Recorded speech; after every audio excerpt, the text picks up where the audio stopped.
We be live. Hello. That is adorable. Every time we do that, it's just adorable. I don't know. I can't take. And we're back. Yeah, we're back. We've been away. We have been in a conference with the Mariam Namazi, Richard Dawkins, Babak, Rivka? Rivka, the commie, and who else? not Rivka the commie. You're talking Rivka and the commie. No, and the commie. Yeah. Oh yeah, Milan. Yeah, so it was fun. Susanna, that was your first conference. Did you have fun? Yes. Yes? I did. It was a lot for me, mentally and emotionally. But it was still, like, overall, just an absolute joy. We should post pictures of the conference on the... Yeah, on the community tab. I want to post a picture of Yumi and Rivka together, because that was too adorable. Yeah. And we should also talk about how our shows are going to be happening at a new time. Yes. Going forward. So yes. I'm going to be in Europe for the next several months, and we are still figuring out the correct time and days for certain things. It got thrown off this week because I am genuinely developmentally delayed when it comes to understanding time zones and time differences. Like, it screws with my brain so hard. So it's not you. It's not you. You're American. It makes complete sense. Okay, so it's not a you thing. It's an American thing. Okay. By the way, let me just brag about this. You also got confused by the time difference and the time changes. Like, we set the stream up. We set the stream up for the news show, and I still don't know if it's on the right day. Guys, by the way, look at who I saw at the event. Yay! But also, I'm gonna find more pictures. But yeah, keep talking. We're gonna be doing Q&A at some point. Sorry, we're like, just too excited to talk about. I was thinking for the Atheist Republic news item on the show in 2 days, we should for the last item, do you think we should just do a review of our time at the conference?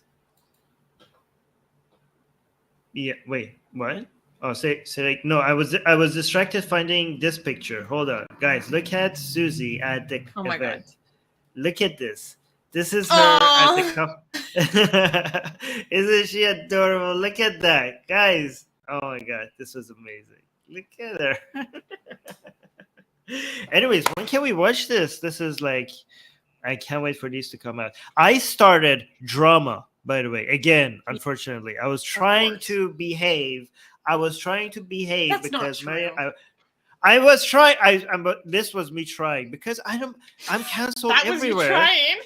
That was me trying. I'm canceled everywhere, and Mariam keeps inviting me, and I'm like, Armin, behave. This is the only place they keep inviting you. We can't lose this one, because if we lose this one, we will be canceled everywhere.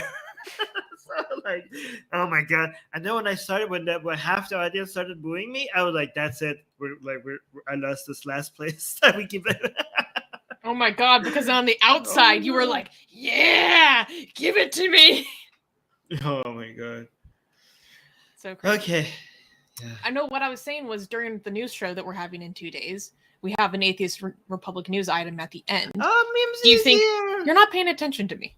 Mimsy is here. How could I pay attention? Okay, go. Hi, Mimsy. Okay, so she's referring what I was talking about. We always have an Atheist Republic news item during the last item of the news. Do you think for this week we should do some review of the conference? Instead of the news? No. Oh my God. Oh. Never mind.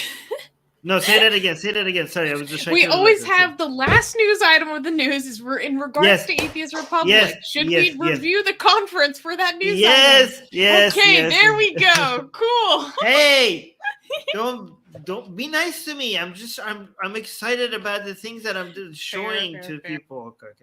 Okay. Be nice to me. Okay. This is our first stream for a while. I'm sorry. Susanna, Susanna looks great. Thank you. Look at this. I'm like highlighting how great Susie looks and highlighting positive comments about Susie and the live chat. Babak is here. And then Susie, she gives me a hard time. And she's like, yeah, of course you started drama, and like, pay attention. You're not paying attention. Look at the way I treat her and the way she treats me. This is like the this is like the reverse of the Harris Sultan show. Okay, this is like you treat me the way Harris treats Nuria. And then here you starting beef again. Yeah, it's true. It's true. Okay. No, okay. It's all fun. It's all fun. Yeah. Oh my goodness. goodness. Baba, because I miss you. Which one of us? Both of I us? know. Or just... Oh, here, look at it. First of all, Mimsy said that you were great at... Mimsy says you were amazing, Susanna, at the conference. Okay. Oh, thank you. And then, as a side note, as an afterthought, she's saying also Armin was great at the conference. Totally agreed with him, even though it caused so much controversy. Yes. Okay, I'm gonna call some people. We always need a bit of Armin drama. No, that's the thing. I think as much as it made some people uncomfortable, there are other people who are like, "Oh yes, like juicy." Okay, but I have a problem with people who supported me. Guess what? Every single person that agreed with me, I have a major problem with them. Do you know what it is? No.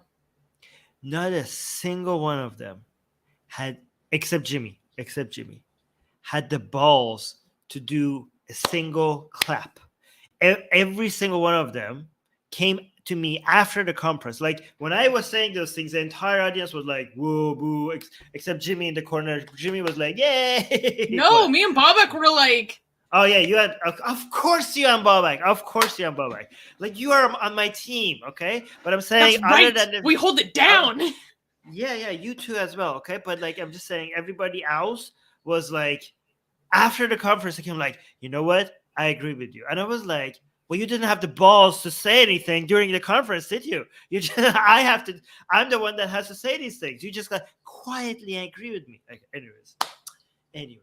So many people after the conference came to me like, it had to be said, Armin. Good job. I'm like, it had to be said because you don't have the balls to say it. That's what I wanted to tell them, but I didn't. Yeah, damn. No. Anyways. Oh my gosh. Naveen is saying Susanna is being Islamic today. I don't know. What did I do? What did you do? What was about this? What about Susie was Islamic today? She doesn't look very Islamic. All right, I'll think about that. Yeah. All right. We should do it. She's saying she would have screamed and clapped if she was in the room. She was with the baby. I know. And Waleed didn't interrupt. I mean, but Waleed was definitely on your side, but he was the chair, so he can't. No, okay. Well, imagine if the mod saw it. No. Yeah, if the moderator of the panel is like, yeah. Started clapping for one of them. No, yeah, of course not. All right. We should get to the Q&A. Yeah. And yes, in 2 days, the last news, we're gonna review the conference. But the reviewing the conference is gonna take like a whole stream on its own. Should we how about this? How about we talk about a little bit on the news, okay, about the conference, okay, about the summary of what happened. But then the next Q&A, because that's a Q&A that you can still come. Instead of a Q&A, we'll skip the Q&A and we'll just do a deep dive into all the things that about the different speakers and what happened. That'd be do you want to do that? Well, it could be kind of a merger Q&A. Like, people could just ask us our questions about it and stuff. Oh, okay. The questions has to be about the conference. Okay. It can be more casual. Yeah. Ibn Qayyim was saying, Armin, what were you saying? He was going after the feminists. Yeah. Yeah. He was going after the feminists, and rightly so. Not all of them. Okay. Yes. Okay, hashtag not all. Okay, because I don't want to consider yourself a feminist, but you're not that. Yeah. Okay.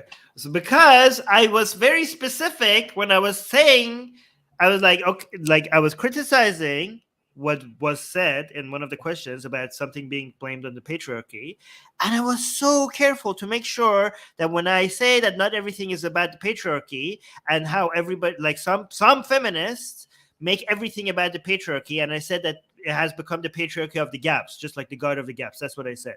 And I knew that this is going to cause a problem because this is like a very feminist conference, okay? So I was very, very mindful to say, I was very mindful to say that some feminists, and I said not all. I remember saying not all, okay? Not all, but some feminists seem to think like they can explain everything with the patriarchy. But then one of the responses back to me about like you don't understand feminism. Feminism is a lot more complicated than this.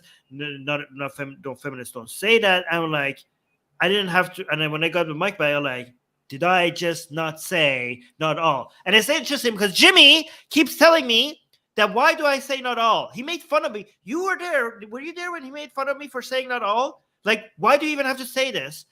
Everyone assumes that is not all. I'm like, that's not apparently not. Apparently, like he was there in the conference. I said not all, and they didn't even hear my not all. So you must say not all even more. Anyways, we should watch the footage back because it was the way that you launched into the criticism of it that people were like, oh, because you're like, oh yeah, man, talking about how to be a right feminist. Whoa, and everyone in the audience is like, oh my god. You came out talking about it like a boogeyman. Like, of course people are gonna. Oh my god. Okay. It was so much fun though. Oh my god. This is so funny. Satya is saying Armin is our right-wing, far-left atheist secret Hindu. Wait, I thought it was a secret Muslim. Our right-wing, far-left atheist king. All right. We should get into some of the questions. How many questions do we have? Okay, manageable today. Good. Oh yeah, totally. Okay, so let's get into the questions. First of all, I have to say it's kind of exciting to be at a new time because we get a whole different segment of our audience in the live chat. Usually it's, more North American people, but now we get like other new people or regular people, but we actually get to see them live. So I'm very excited to see you all. Okay, so let's go first. Okay. Wait. Let just 1 second. Oxymoron is saying, please stop saying not all over everything. It sets abnormally high standards. If you have no idea, like I kind of understand what Oxymoron is saying because but like this is what Jimmy was telling me as well. Like this is given that it's not all, okay? But if we already get accused of generalizing all the time, okay? So imagine if we don't say not all, like we will be crucified. So I have to say not all. But yeah, go ahead. Yeah. It is annoying to have to always say that, but it's just better that we do. Okay, so let's dive into the first question. Saying, what do you think of Sanna Marin's scandal? Is it a good idea to party when Russia is on your border? What if Russian tanks were near Helsinki? So for those who don't know, I could pull up an article about this if we want, but Finland's Prime Minister, Sanna Marin, she is in the middle of a scandal right now because she was, filmed having a party. She was being the coolest country leader, or what is she, a president or prime minister? Prime Minister. She was being the coolest prime minister any country could ever have. And I'm very disappointed with the people of Finland. I thought you guys were chill. I thought you guys were cool. You should be grateful. You should be great. What the hell is wrong with you? You're embarrassed that your prime minister is young, beautiful, full of energy and parties? Like you have to be like, you should be bragging to the whole world. You should be like, look, world, this is our prime minister. Are you jealous? Are you not jealous? This is how you should be. What are you doing? This was a point that you could have been like embarrassing the whole world, and now you're embarrassing yourself. People are wondering. We're like, what the hell? We thought Finland was a country full of cool people. Apparently, your prime minister is cooler than you. I mean, I know a lot of them are like supporting this, but I thought everybody in Finland was supporting this. I thought this would be like on their posters and everywhere, like come to Finland. Like this, imagine how cool the rest of our like politicians are boring. If this is our politician, imagine how the rest of us are. This would be an ad for Finland. But now you have So turned it into apparently- where people wondering what's wrong with you guys. She defended it at first, and then she passed a drug test because people are like, oh my God, she's taking drugs, blah, blah, blah. She tested negative for drugs. Okay, so, and then later it was revealed that some of her friends were, topless photos of her female friends in her official residence came out. And that's when she apologized. What? The topless? I've heard the topless one was not her. I know, no, but it was her friends in her official residence. And what's with the problem? The tatas out. And what's the problem with that? What's the problem with that? Okay, one thing that I did see that kind of started to make sense to me was this is less of like a scandalized take and more of a legitimate concern. And it's like about the kind of people you are keeping around you, because clearly the people who are taking these photos that can be compromising in many people's eyes, like having them around you and being so insecure with those kinds of photos, allowing yourself to be documented, like that actually does have some security risks that can be like very delicate when it comes to broader issues. And so that I actually see, I understand that perspective. They changed it when people called them out on their Puritanism. They twisted at first they were like, "Oh my God, how scandalous!" And people were like, "Are you serious?" And they were like, "Well, actually, this is a security issue." Like, bull crap! This was not what the outrage was about. They just looked like Puritans, so they had to adjust it. Like when the outrage was like, "Oh my God, security issues!" Was that the outrage? That was not the outrage. No. So bull crap. Yeah. In general, I don't understand the moral outrage over politicians partying.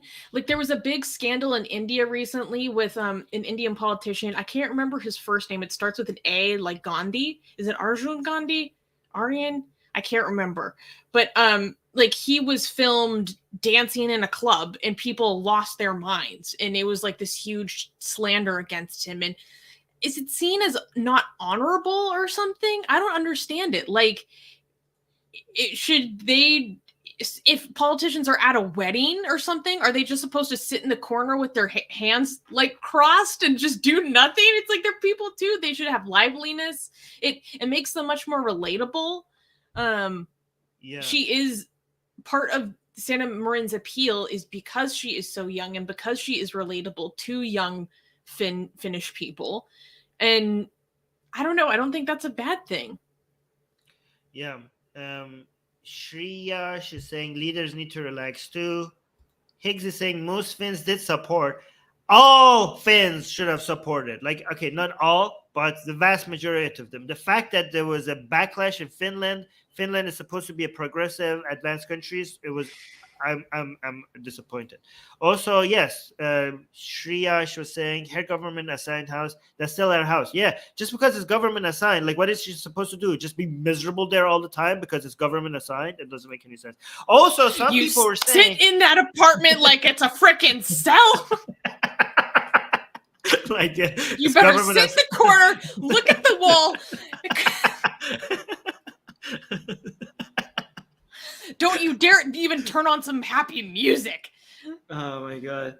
Oh yeah, Ibn Qayyim is saying no one likes an attractive prime minister. What I would like president. The citizenry becomes jealous. No, I don't know about that. I think the citizenry becomes proud of. Again, anyways. Also, here's the thing. Sheikh B is saying the only problem I had was she was using taxpayer money for personal benefits. Okay, it depends on where the function of the taxpayer money. If that is her own paycheck, that technically comes from the taxpayers, but that is the money she receives as her income, and she is fit to use it as she wants. If she would be taking from a government program, that's different.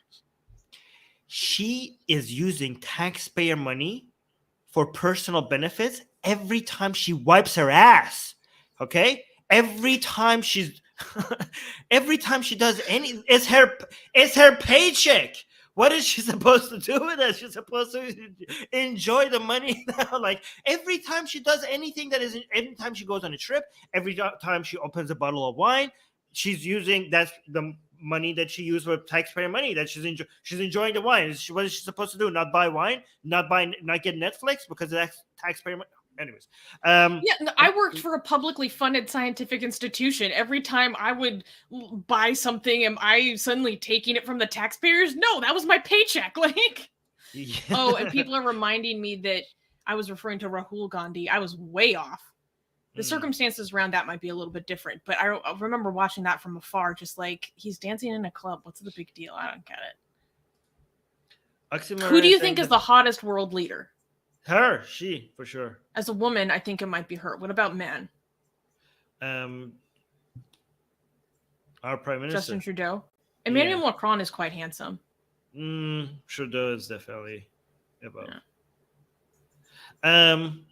We should get Trudeau and her together. We should be, what is it called? Shipping? Shipping. When you want them to be together, you're like, now kiss. We should get Trudeau and her together. Ooh. Oxymoron is saying her friends shouldn't be allowed into her house. What if she's honey trapped? Who could honey trap her? Nobody can honey trap her. Why not? She's the one. She looks like she's the one who would be honey trapping other people. Yeah, anyways. That doesn't mean she can't be honey trapped. Okay. Okay, what was I saying? Some people say that the problem with her partying like this, okay, is she's supposed to be worried about Ukraine, and she's doing all of this. You know what I mean? And I'm like, that's nonsense, right? Like, what is she supposed to do? Like, yeah, 24/7 worried about Ukraine. Like she's not on the front line. What is she supposed to do? Like hold a gun and just like make sure that she's standing guard all the time. Like she needs to relax as well, right? Also, she's on the border. I mean, I'm sure. It's actually. I think it could be argued that this actually is a better defense of Ukraine, because if you're 100% putting all your energy into something like that, you're going to get burned out, and that would not actually serve yourself or serve the people. You need to be a real person to be able to be healthy. That's a totally inhuman standard. You want your world leaders to be mentally and at their best. Okay, so that includes laughter. Oh, yes. Okay, so Ibn Qayyim. No Russia's at your front gate. You better be shaking in your boots. Ibn Qayyim saying, by the way, she is a very good leader. Women usually make better leaders of countries compared to men. I object to that. How many women leaders do we have for you to be able to make that analysis? Sample size not big enough. This is sexism. Okay. This is you just white knighting women. Okay. I mean, it is possible. There are data that shows women on average are better at management. Okay. But world leaders, I don't think we have enough data of a sample size. Yeah. There was something else somebody said I wanted to highlight. I lost it. Yeah. Okay. Anything you want to highlight? No, I wanted to highlight something, but I lost it. It's okay. No problem. Okay. So let's go to the next Patreon question. A reminder to you guys, if you want your questions answered first in our stream, get that priority special treatment, consider supporting us on Patreon because it makes everything we do possible. Link in the description below. So next question is from Idris, and he is asking, in France, contrary to most countries, Freudian psychology is still very prevalent. I like how there's still an accent on the E in this, prevalent. So much so, in fact, that I myself am wary of consulting a professional in my country for fear of an outdated and bogus treatment. Thoughts? And then on Patreon, he provided some links that says that, wait, let me double check. What the in hell? This article, as much as 50% of psychiatrists consider them psychoanalysts. Okay, so if that was true and that's factual, I think your wariness is warranted. Now, I think that what that means is that unfortunately you will, I mean, I still think that psychological help is always worth pursuing. But that just means that you're going to have a higher burden or more, you're going to have to be more thorough in what kind of a professional you seek. So personally, I prefer cognitive behavioral therapy. To me, that's the gold standard. I mean, it's also what is empirically shown to work best for the kind of mental disorders that I have. I just love cognitive behavioral therapy. So that's what I recommend to most people. And so, yeah, when I help my friends find psychologists, you just do some research about their background. Usually they have a website or something, and they write about what kind of style they have, and the structure of how they conduct therapy, and it'll usually have the names for these kinds of things. So maybe they do dialectical behavioral therapy, maybe they do cognitive behavioral therapy, that kind of thing. And so I would just look into that. If the information is not available, you contact the therapist, ask them specifically about their background and what format they like. Armin, did you know that cognitive behavioral therapy has its roots in Stoicism? It was directly inspired by Stoicism. No, I did not know that. And it is, in the studies that I saw when I was in college, it is the most empirically shown to be the most effective treatment for people with anxiety and depression. Okay, so why do we even do Stoicism? Let's just do that. Well, no, because it's like a structured form of therapy. So I think of cognitive behavioral therapy as basically Stoicism for mentally ill people. I thought it's used for everybody. Do you have to be mentally ill? I thought no. But I mean, it's particularly helpful, and that's kind of where it was founded in. That kind of population it was founded. Every time I study Stoicism, I'm like, this is ancient, and we must have this is really good. A lot of it seems very but have we not moved forward from this for the past I don't know, thousands of years? What is the more advanced version? So that's it. Okay, so cognitive CBT. That's what we call it. CBT. So why are we even studying Stoicism? We have a more advanced version of it. And also, it's like a theory. There's a difference between a philosophy and kind of these meditations and an therapeutic application, a structured therapeutic application. Okay, but Stoicism has this goal, and you shouldn't be doing philosophy. You should be doing empiricism when it comes to figuring out what makes your mind perform better. That's my problem with Stoicism. Okay. You shouldn't be doing rationalism. You should be doing empiricism. This is the mind we're talking about. You can't just sit in your armchair I think this would have a good. We don't know. Okay, so let's test it out. Okay, so it just also what's wrong with the French? I didn't think that's why a good question. What the hell is wrong with something French? About Freud does seem very French, even though it's not technically. Yeah. Okay. Because it's very esoteric, about the subconscious. I don't know. I think the French just want to do their moms, and they want to use Freud as a way to justify it. All of this being okay. It's a very French thing to do. I think the French are into so many weird crap, and Freud has told them that all of it is justified, so they're just not letting go of it. I think that explains it, no? Adrisa, if you take offense, I'm sorry. This is really funny. Imran is saying if you Google CBT, don't use the acronym. Type out the whole thing, because CBT can something kinky that's very, very different than cognitive behavioral therapy. Do you know what CBT is in the kinky sense? No, what is it? Should I look it up?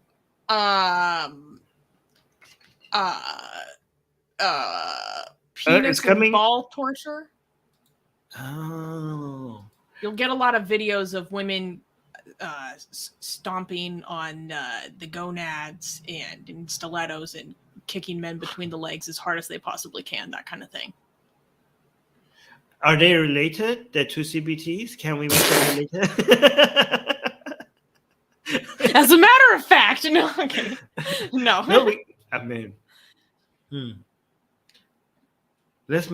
I figured out a way to make them related, but we won't go there because I think we'll be very distracted. But I think I could connect the cock and ball torture with Stoicism. You don't want me to go there, okay? I'll tell you. Yeah, let's stop. Let's stop. Okay. Wait, this is funny. If you're into CBT, you need both types of CBT. No kink shaming. No kink shaming. Okay. Okay. Okay. Let's go to the next question. And let's take a question from Gasian American. Wait, Qasim is here saying we have echo, and then Oxymoron is saying there's no echo. And Qasim just came and said we had Qasim left. Okay, guys, do we have echo? He just came in and said we have echo, and now it's good. All right. Just got to come in, throw you off, and leave. Hey. Okay, Gasian American is saying, should the world use a single time zone and just change the noon, sunrise, and sunset times of different regions? I'm not sure if I understand. Because wouldn't that essentially be... Oh, Susie froze. Did Susie same thing, noon. Okay, you got frozen. Say that again. Hi. Hi. Okay, isn't Gasian American's idea basically a time zone? If there is one time zone, but then there's a different noon, sunrise, and sunset, how is that not already a difference in time zones? No. Like, so for example, this is wait, I don't think this is a good idea, Gasian. Okay, this is not a good idea because that means like noon for me means actually that the sun is right in the sky, right on top of my head, okay? But for you, noon means that you might be like nighttime. That like your noon would be nighttime, or somebody else noon would be like dawn.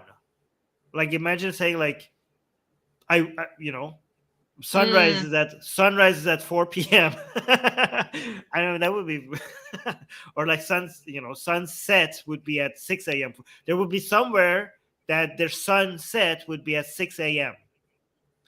So I don't know what the utility of that be. I mean, there's actually this town in like I think it's maybe Finland that is basically on the Arctic Circle, and they had, because they're on the Arctic Circle, our idea of time like doesn't even make sense to them. Like the sun is still up at 4 a.m. in the morning, and so they have this whole movement in this little town. Just as an example, this movement in this little town to abolish time, because they're like, if you want to mow the lawn at 5 a.m. in the morning because the sun is up, like go ahead and do it, because time is completely meaningless to us here because of our relationship to the sun is so different than everyone else. So it kind of reminds me of that to a certain extent. But in general, I struggle so deeply with the time differences. But this would be for you. This, I think, would be for you. There would be one... I don't know. I'm confused. There would be one world clock. Everybody, like, it would be 4 p.m., like, everywhere. That would be... Like, there would be, like, it wouldn't be like my 4 p.m. is your what? Everywhere would be 4 p.m. Would you like that?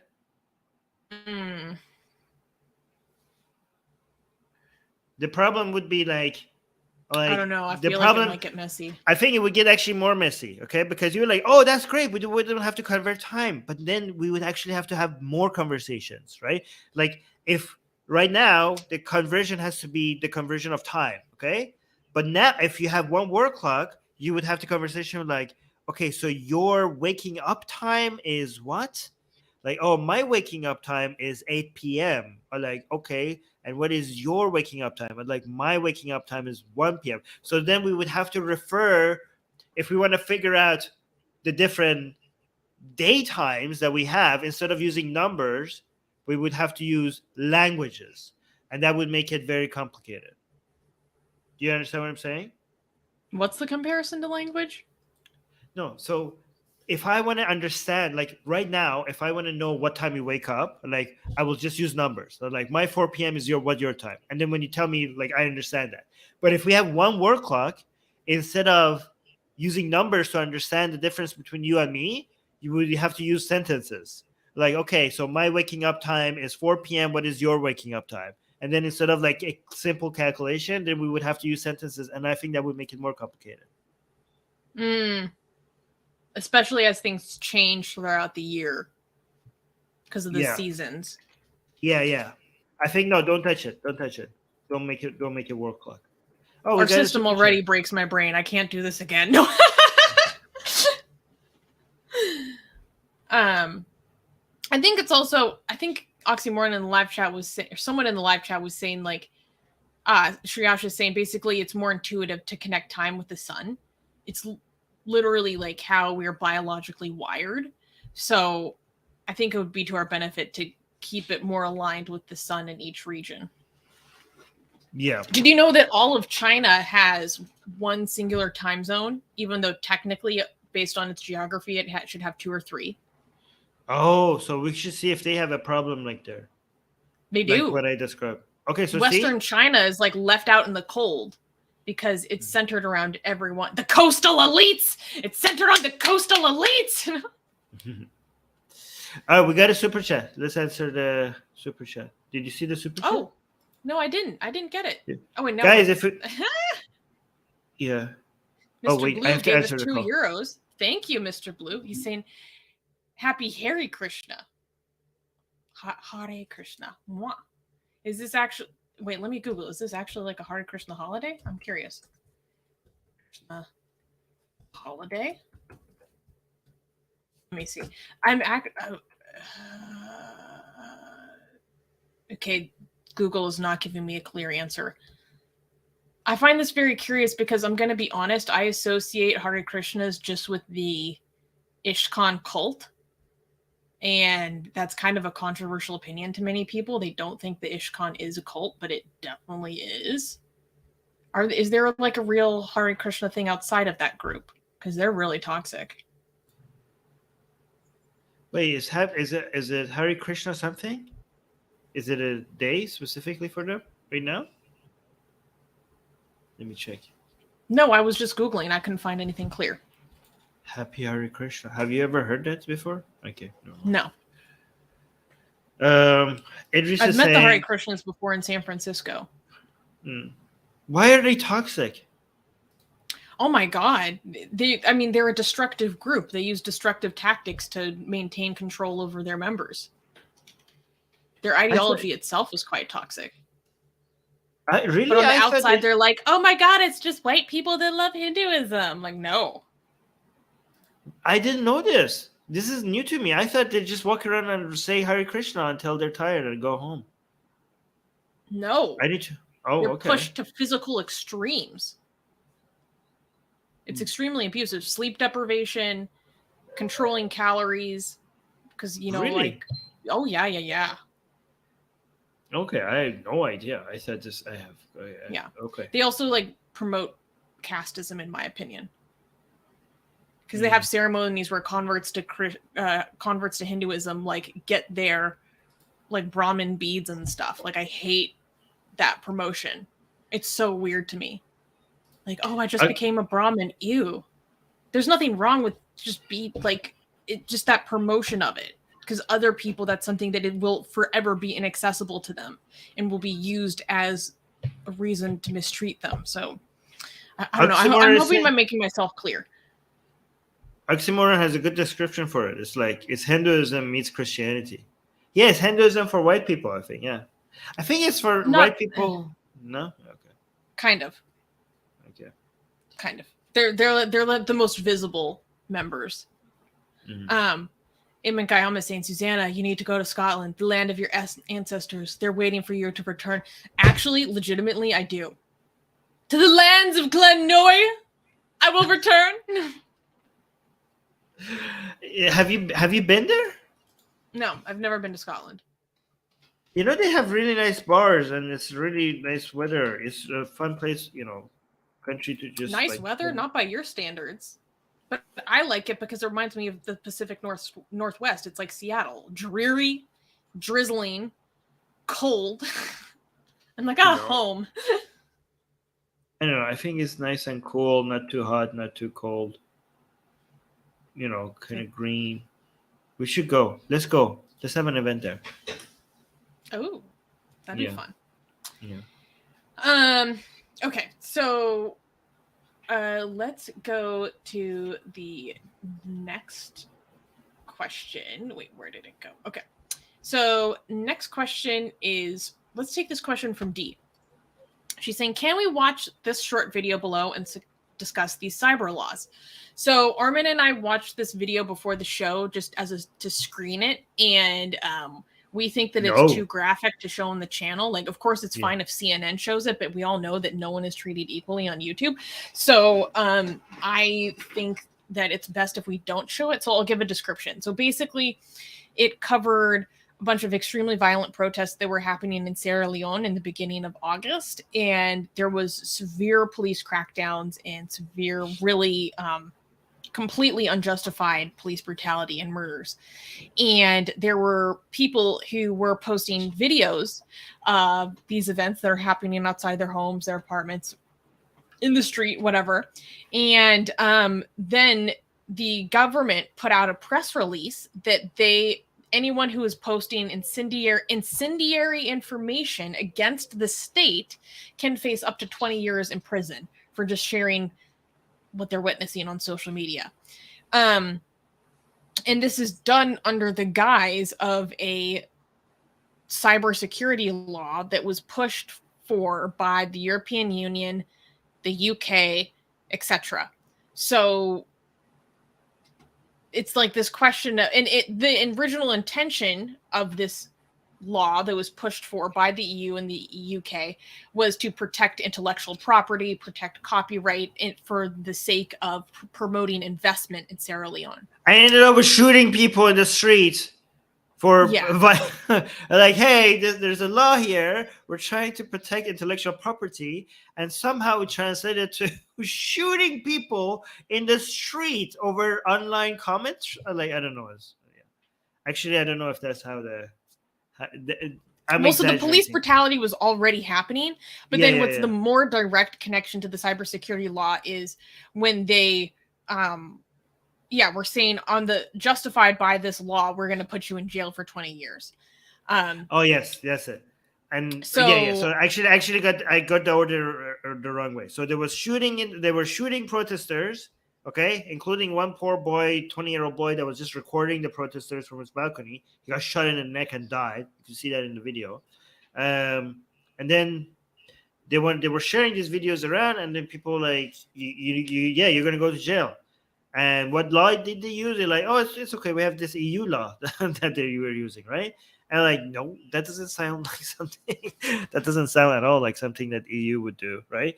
And then if you look into the law, they're like misinterpreting the law, of course. Like, so this has nothing to do with shutting down free speech. It would be weird. They're not even misusing the law. They're like making up what it is because there's nothing in the law. My understanding is that there's nothing in the law that mentions incendiary information. Yes. So it seems like they just happen to grab onto what happens to have recently been put on the books, and then they're like, "Oh, shut up!" They're claiming that they could send people to jail for 20 years over their commentary online with a law that came from the EU. Like, sure, the EU would have laws that could send people to jail for 20 years, violating the freedom of speech. For posting how they witnessed mistreatment of civilians. Sure, yeah. I mean, it's not like these kinds of things don't happen in the EU, but it's not... No, it doesn't. It doesn't the happen. Ideals that we stand for, so to speak. No, it doesn't happen. Nobody goes to jail for 20 years in the EU for posting pictures of a protest. I remember there was this whole thing, like a huge protest movement in either the UK or France, or maybe both, because they were starting to crack down on people filming police officers, stuff like that. So these sort of impetuses. You're talking about Tommy Robinson. No, I'm not. Oh, okay. So like we can't act like just because these are Western free countries, whatever, that they're perfect, or because there have been pushes to control the publication of that information to the wider public, filming police officers having less freedom to do so. Like, that is a huge problem, but there was giant pushback against it. I don't remember what the conclusion of that was. So just to be fair, I'm mentioning that. So D is saying, what are your thoughts on internet shutdowns? Is it ever justified? I don't think so. Internet shutdown. I mean, I think if you give me a few minutes, I think I could come up with a scenario that would be justified. But the fact that it's going to take me a couple of minutes to come up with this weird scenario, like I'm sure we could come up with something that would make it justified. But it's hard to think of a scenario, so that means that it's mostly usually. Well, I'm just sitting and I'm thinking, when you shut down the internet, you shut down so much. You shut down so much more than just people posting what doesn't want to be seen. Like, you're shutting down like doctors accessing information they need to try to get help for their patients, like stuff like that. So what scenario has a benefit that is greater than the cost of all of those things? Like, that is extreme. I'm having a hard time coming up with it. Oh boy. I came up with it, but it's so out there that you're gonna be like, okay. Okay. I might still do that. I'm gonna try not to. What is it? Okay. Imagine that you have an AI, okay, that has become self-aware and it's evil. And the people that are responsible for it, like, this thing is going to get a hold of the internet and it's going to spread itself everywhere, and it's going to be the end of civilization. Okay? Like, we need to shut down the internet or else this thing will spread everywhere. The only way that we could contain this thing is if we shut down the internet everywhere and then go individually find where the file is and destroy it as much as that's the only way to get rid of this evil god that we just created. That's when you shut down the internet. That's the only scenario I can think of. I can't think of, but if you give me time, honestly, I think okay. I think you have a good idea there. Right. I think you have a good idea there. But it has to be like extreme scenarios like this. Sparing that, yeah. D is saying, don't people have a right to information? 100%. Okay, I'm very firm about this. Informational control is always authoritarian. Always is a strong statement. It is very authoritarian, and informational control is all about authoritarianism and dictating truth. So any attempt to control information and informational access sends up massive red flags to me. Because here's the thing, truth will always stand under scrutiny. So here's the thing, we should, if something is in question, we should throw as much scrutiny at it as possible. And if it is true, it will still stand under as much criticism as you can throw at it. So what is there to hide from? Truth usually stands to scrutiny. You know, sometimes it doesn't. Sometimes people are just stupid. And either that, or it will expand our understanding. Yeah, but sometimes people are just like very... Even with the information in there. Okay, usually you're right, okay? Not always. However, I have a problem with this question, okay? D is saying, don't people have a right to information, okay? Rights are not these natural things that either are or not, okay? Rights are things that you fight for, okay? So the question shouldn't be, do people have a right? Because no. In some places they don't. In some places they do. In some places they don't. Okay. So the question, like in Iran, they don't have the right to information. Okay. In the United States, they might. I don't know. In some places, even though they have the information, there's no actually written law that says that they have the right. I think the question should be: should people have a right to information? Okay. Not do they have it, because it's not automatic. Okay. Some places they do. Some places they don't. You're arguing whether or not they should have it. I think what D is getting at is an ideal. We have these idealized rights, whether or not we have them in material. Okay, well, if it's ideal, then it should be should, not don't. If it's an ideal... Point taken. Okay, and by the way, people are giving me a lot of pushback on what I said about the Brahmin beads. Like, if I'm completely wrong about that, if my understanding is off, like, I'm totally willing to be corrected. Just, when I see that kind of thing, I'm like, this makes me uncomfortable. I'm not sure what I'm witnessing right here. I don't know. So, whatever. If I stand corrected, I have no problem with that. I like this attitude that you have. That's good. Oh, well, thank you. Yeah, I don't, I'm not that hard up to be correct, you know? Yes. Okay, so... We are here to make mistakes, and you guys can correct it as we go around. Let's go to this question by Gasian American. He's asking, what are your thoughts on portable commercial thorium reactors and a decentralized grid of nuclear energy where homeowners may sell electricity back to the grid? Okay, first of all, I need to have a better understanding of what this decentralized grid of nuclear energy would even entail, because this requires like a lot of really specialized knowledge, and things have to be extremely secure. Like having homeowners control this, what? I need a better understanding of what you envision, because I want to know what gave Asian American the impression that we know about portable commercial thorium reactors. Like, what did we say in our streams that Asian American assume that we are an expert specifically at portable commercial thorium reactors? Okay, like tell me, because I'm interested. I want to know. I think I know that I've come out and is like very pro nuclear. Okay, and so people have been giving me some like pushback about this, but I'm not going to act like I have any like expert knowledge about this. I just defer to people who have studied this greatly. I've heard very convincing arguments about why this is the best technology available to us. I'm not saying it's perfect, and I have been, so far very thoroughly convinced by these arguments. Now, could I explain to you in any capacity the technology? Not really. I had to drop out of high school chemistry because this just isn't how my brain works. So I'm like, I don't know. Well, okay, we could.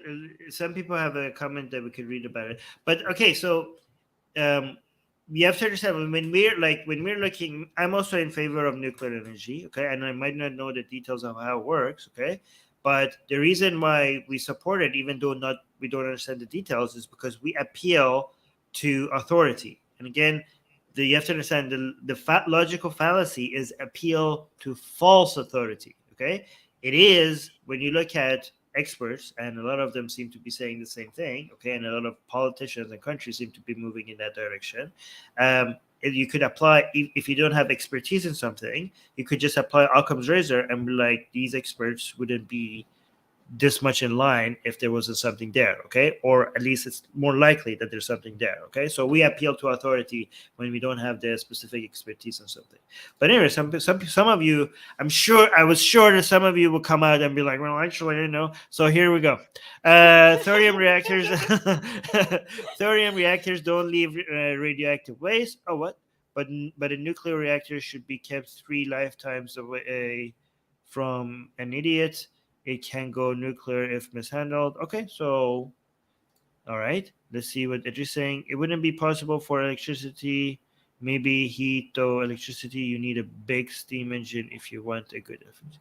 Okay, we don't know about these things. So I just noticed that France seems to be doing better energy-wise with regards to Germany now. Okay, so that's what I know. There's been some problems with shutdowns and stuff with nuclear. Okay, but it just seems to be the cheapest alternative, the cheapest, most reliable, not carbon-based source of energy right now.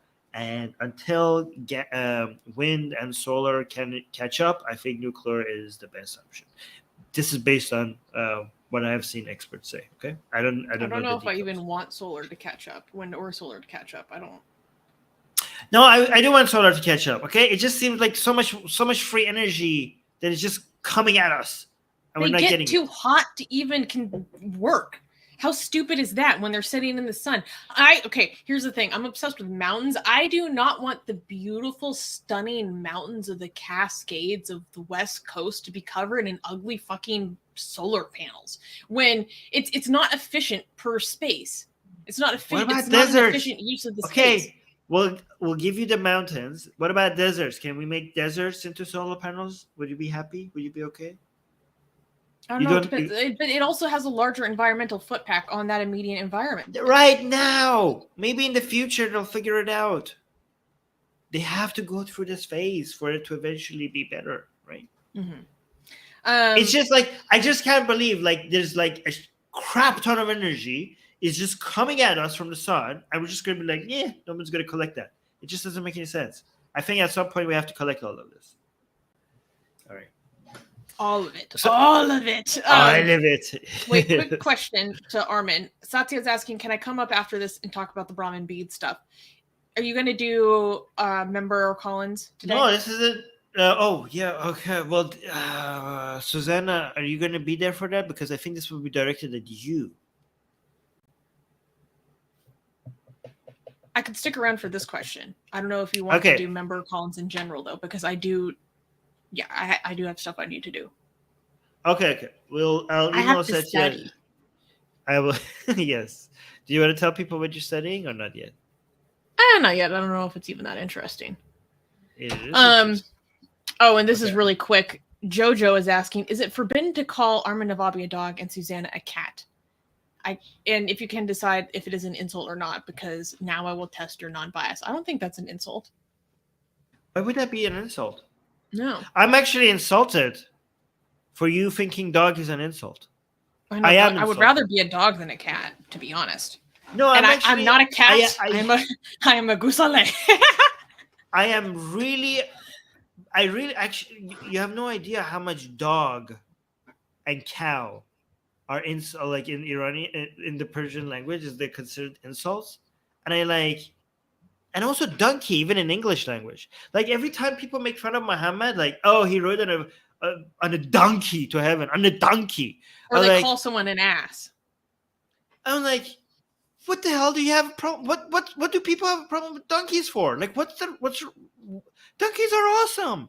Donkeys are adorable. They're cute. Like, I don't understand this anti-dog, anti-pig, anti-cow, and anti-donkey attitude. I do not appreciate that at all. Okay, these are fantastic creatures. Let me find Satya. I am actually, Jojo, you managed to offend me with suggesting the fact that dog is an insult. Let me email Satya the link. What are you looking for? The somebody who's not a member. Satya is not a member, so if I want, I have to email him the link. Oh.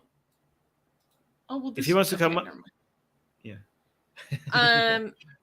Okay, so let's go to the next question. Okay. By the way, Satya, the fact, why are you not even a member? We bring you up so. Yeah, like maybe you should become a member. Wait a second. Why is he getting special treatment?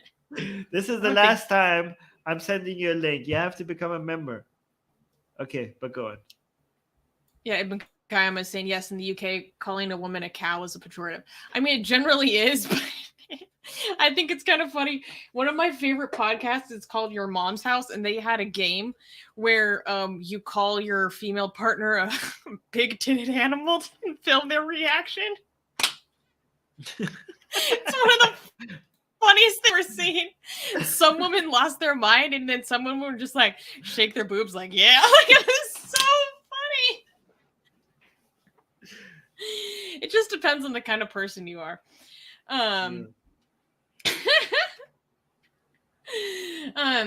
Okay, so you cow. Let's go. Do we stand against anti-donkeyness? Thank you, friendly Muslim.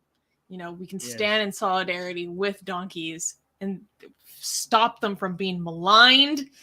Every time they say Muhammad went to heaven on a winged donkey instead of a winged horse, I get pissed because I know this is, they're using donkey as a way to be more insulting towards Muhammad, and I'm like, what do horses have that donkeys don't? Okay, donkeys actually are smarter than horses. They're not as graceful. Yeah, who cares? I don't care. They're not as pretty. Them. I don't care. They're cute. They are cute. Okay, so this is a perfect question for Armin, especially considering we have been traveling.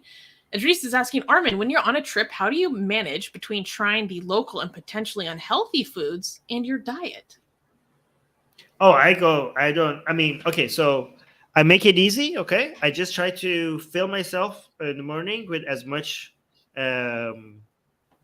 eggs and brown bread as possible. And so I'm full. And then after that, it's just a week. I don't have to be like, oh my God, like, where's my diet? Like for 7 days, like eating whatever you want is not going to ruin your health. Okay. So, but the way I try to reduce eating unhealthy food, instead of saying, I'm not going to eat that, I'm just going to make sure I don't go out hungry. Okay. Susanna knows this. Susanna helped. We went grocery shopping with Susanna in Germany. We went out and bought so much eggs and so much. We bought a whole carton of eggs for every single day because I knew that he was going to eat a whole carton every morning. Yeah, I basically ate 12 eggs a day with brown bread, and also only the white part. How is it possible that in Germany they don't just sell egg whites? It's Germany. We had to actually throw away a whole bunch of egg yellows because they don't sell egg whites that you could just like. Granted, we did only go to one grocery store. I thought a big one, a good one, and but they didn't even know what we're talking about. They're like they showed us like we asked them for egg whites, they showed us protein powder, so they were like even clueless about what we're talking about. I'm like, this is Germany. How is that possible? Yeah, that was funny. Yeah. Anyways, so yeah, I just filled myself up with as much as egg whites and brown bread as possible, so that when I go out and eat unhealthy food, at least I'm not hungry, so I'm eating less of it. Oh my God, maybe this is a European thing. Idris is saying, wait, you can buy egg whites on their own? Yeah. Oh my God, you guys don't have that? In America, they sell them in a milk carton. They've taken the yolk out, and it's only the egg white. Yeah, and you can just like pour it like milk into the pan. Yes. Okay, so let's go to the next question. This is now we have a bunch from engaged American. Hold on. Somebody's saying leave bread and just eat eggs. That's not going to be enough for him, Shriyash. You don't understand. No, you don't understand. The fiber. Okay, so the protein in the egg will keep you full mentally. The fiber in the brown bread will keep you full. Keep your tummy full. There's two types of hunger. Either your tummy feels empty or your mind feels like tempted to eat food. Okay, or maybe you just don't have enough water. Okay, so if you want to get rid of your mental hunger, eat a lot of protein and drink a lot of water. And if you want to get rid of your tummy emptiness type of hunger, make sure you have a lot of fiber. Cool. Okay, so here's a quick question. Asian American is asking, what's the minimum amount you should pay a prison laborer until it's considered slavery? So I'm going to rephrase this question just for my own clarity. At what point of diminishing the cost that you pay the laborer who is imprisoned does it become slavery? Because in America, a lot of prison labor is the entire construction of it and the industry of it is like a few steps above slavery. It's not about them. It's not about the amount. It's about the choice. Mm-hmm. I think that's how you define slavery. Somebody could be like, you could have person. Yeah, you could have person A and person B. Okay, and person B could be making more than person A, but person B could be the slave, even though he's making more. Oh, is somebody coming in? Is that Mimsy? Wait, I'm distracted. Who are you talking to? I have someone special here. Oh my God! Hey! Oh my God! Celebrity dropping in. That's amazing. Is he gonna come say hi? No, he just left. Oh, that was. He brought me curry and then just disappeared. Oh, that was amazing. Why doesn't? Oh my God, guys! This was. This was VideoViz. This was the only exposure people on YouTube have had to VideoViz for a very, very long time. In like 2 years. 2 years. That was it. That was just a few seconds that you had. Oh my God. I was telling Vidu that he's like obsessed with Greek mythology.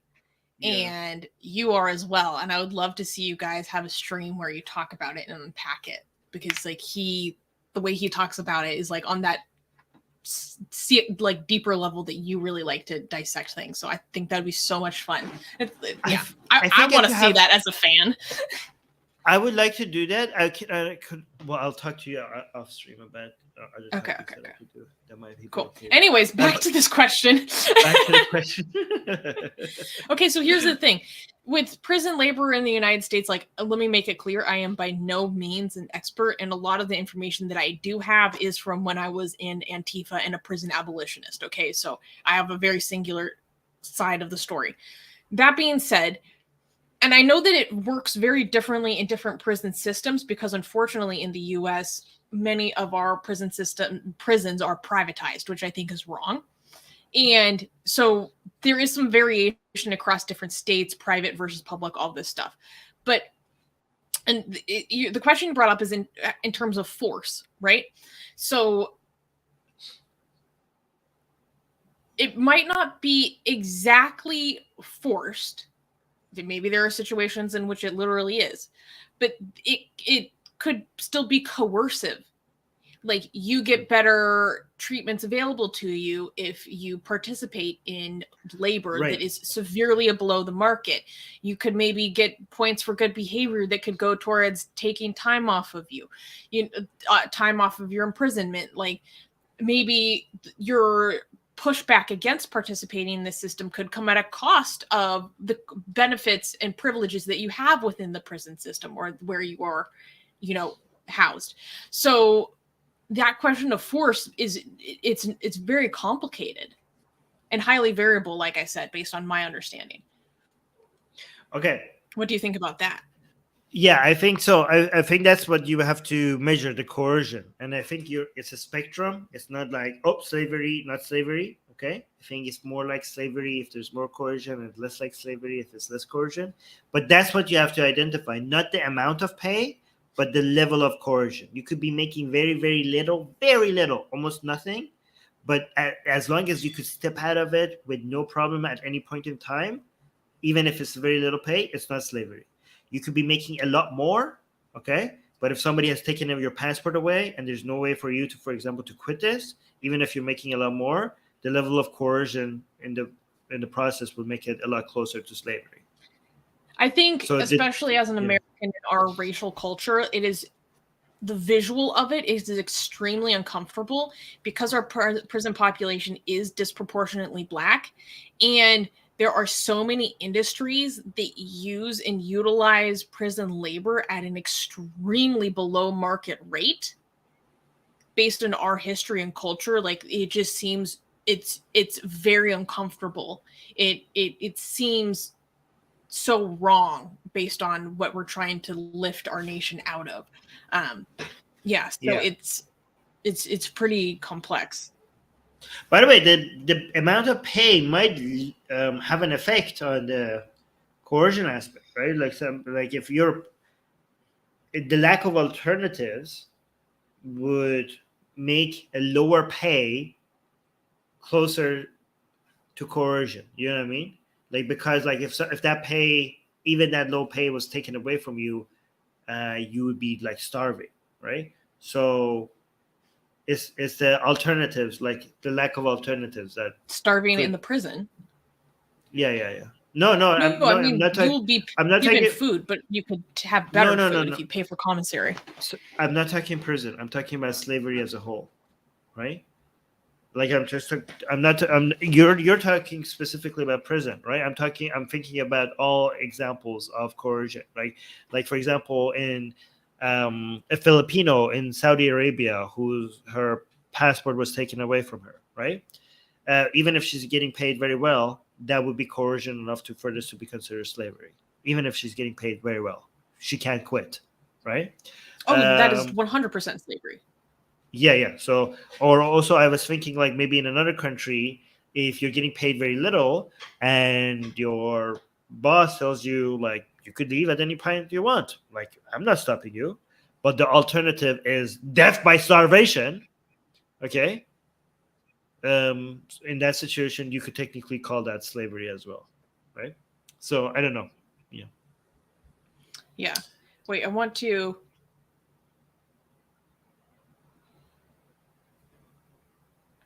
Because there's this one portion of, I think it's the 14th Amendment, and people can correct me if I'm wrong because I'm not finding what I'm looking for very quickly.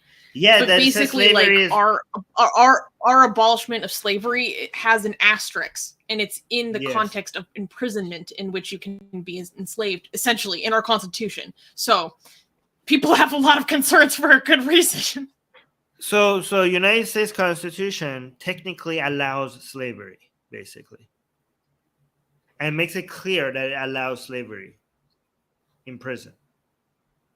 In the context that you have been convicted of an offense and found that you need to serve a sentence of imprisonment. And this is not like an interpretation of the law. Like, this is like, it makes it clear, like it's in black and white, that slavery is allowed here. Yeah. Okay. Yeah. Okay. Yeah. Yikes. Oh, big yikes. Okay, so let's go to the next question from Gasian American. Actually, I want to take this one first. He's saying, in the Hui Muslim community, not the Uyghurs, women are allowed to become imams. Is this haram or sinicized Islam done well? For those who don't know, sinicized Islam basically refers to like Islam done the Chinese way. Sino-Chinese, that's what that means. So I'm not familiar with this community. What do you think, Armin? Is this haram, or is this actually a good example of a Chinese influence of Islam and not the way that Xi Jinping thinks of it? Well, I mean, I have to say, like, are they allowing women as imams because of the influence of Chinese government on them? So, or like sinicized in what way? Culturally? That's a good question.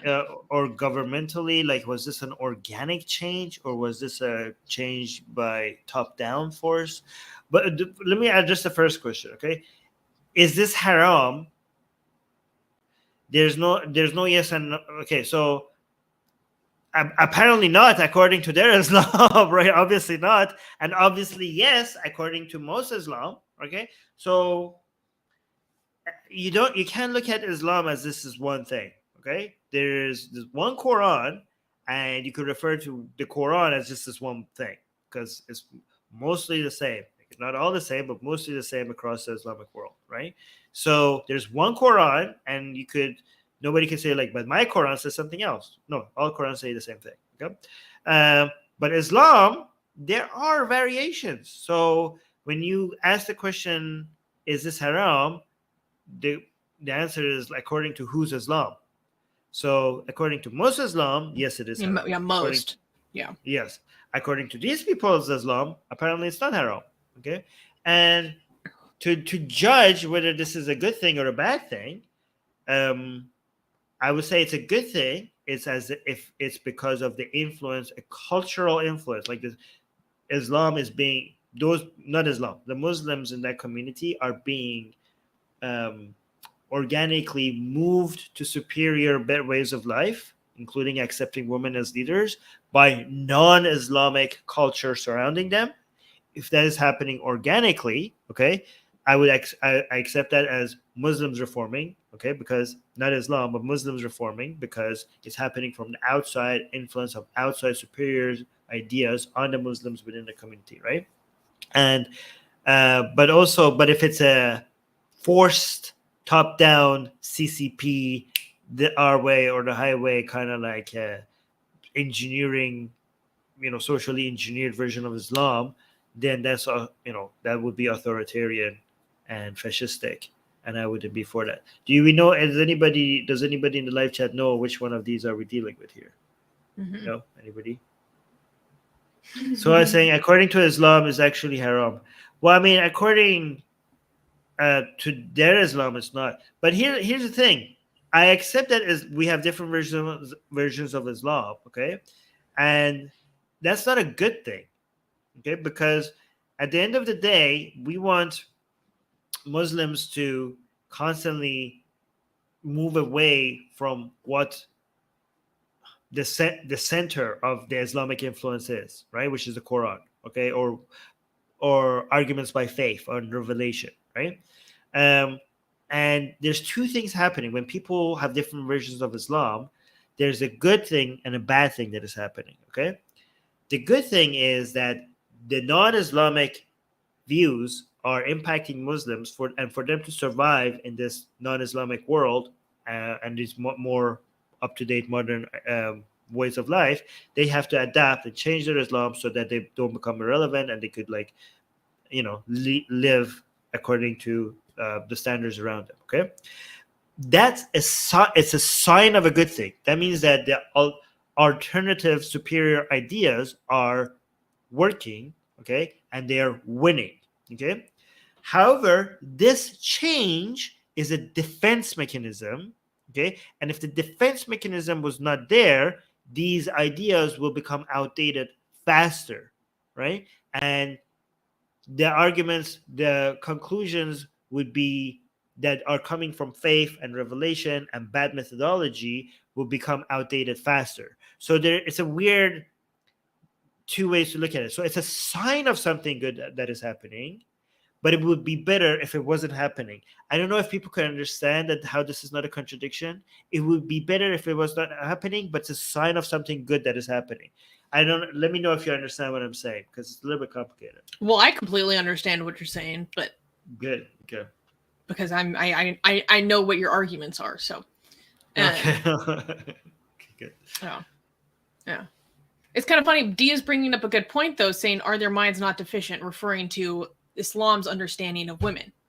So if this is Islam's understandings and teachings about women, especially when they're increasingly deficient on their menstrual cycle, for example, would that not mean that your imam is now mentally deficient in some capacity? It's a good. I'm very curious about what their understanding is for these kinds of things. So the Quran doesn't say that women's minds are deficient. The Hadith says that the reason why the Quran says, so the Quran says a woman's testimony is worth half of a man. It doesn't provide an explanation for why. The Hadith, authentic Hadith, provides an explanation that the reason is women are deficient in thinking. Okay, they're just stupid. But you could argue your way out of that by saying that, I don't know what this Muslim community is, but they might just not accept those hadith, that the vast majority of Muslims accept them as authentic sources of scripture. Are they mutawatir? Are they mutawatir? Yes. But they might just be like, yeah, we don't recognize that hadith, so we don't accept it. So easy way out. It's becoming more and more, people dismissing hadith is becoming a bigger thing.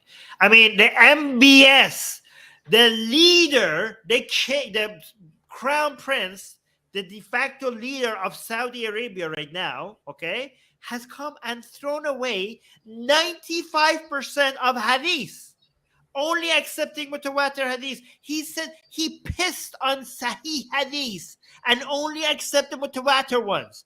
This is like taking an axe to the foundation of the four major Sunni Islamic schools of thought, not just the Salafis and the Wahhabis, all four major Islamic schools of thought, the pillars that they stand by.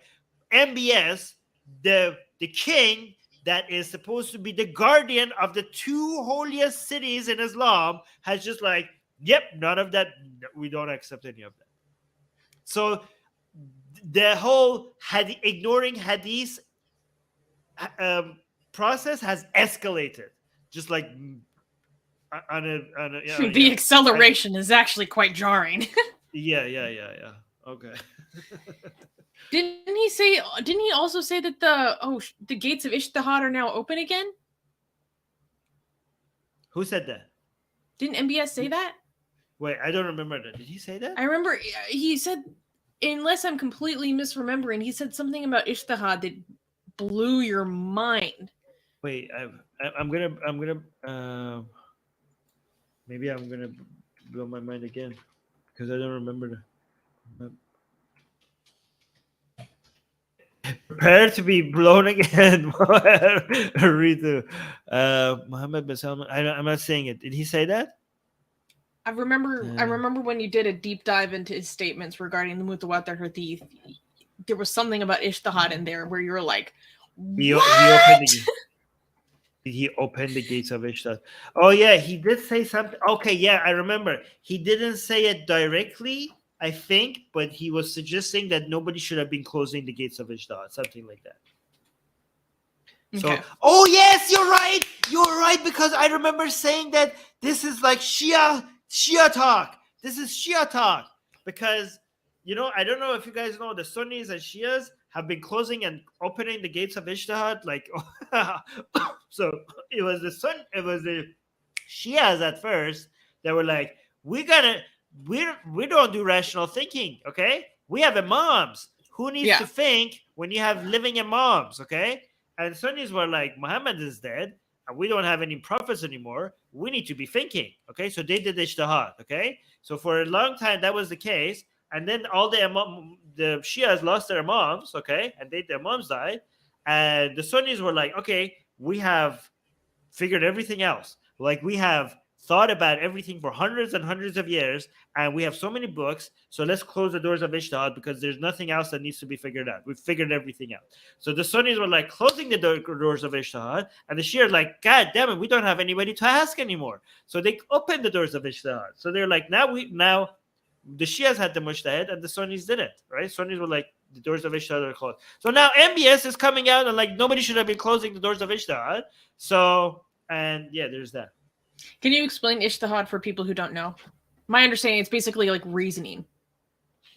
Ijtihad, okay, so it's not that black and white. Like, it's not like Shias were like, we don't think.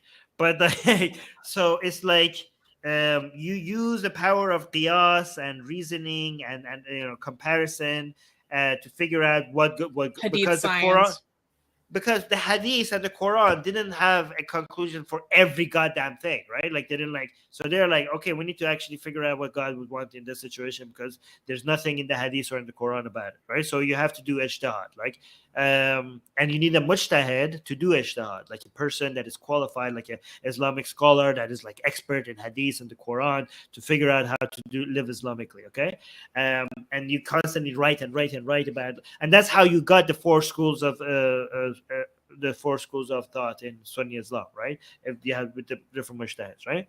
And the reason why you didn't need to figure these things out, according to Shias, is because they had imams that was supposed to represent how to live like the Quran, how to live Quranically.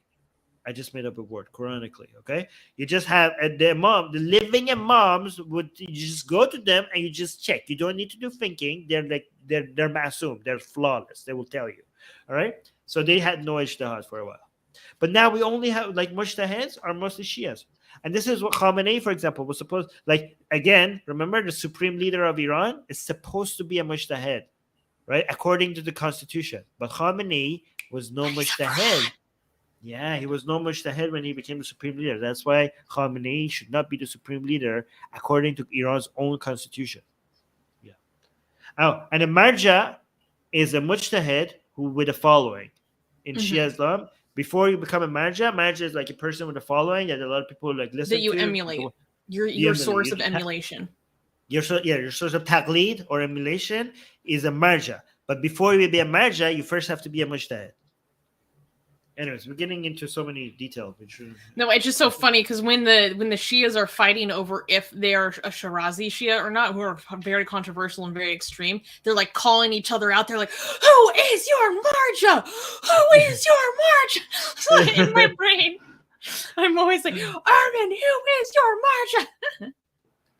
Okay, so somebody is saying asking if ijtihad is basically interpretation.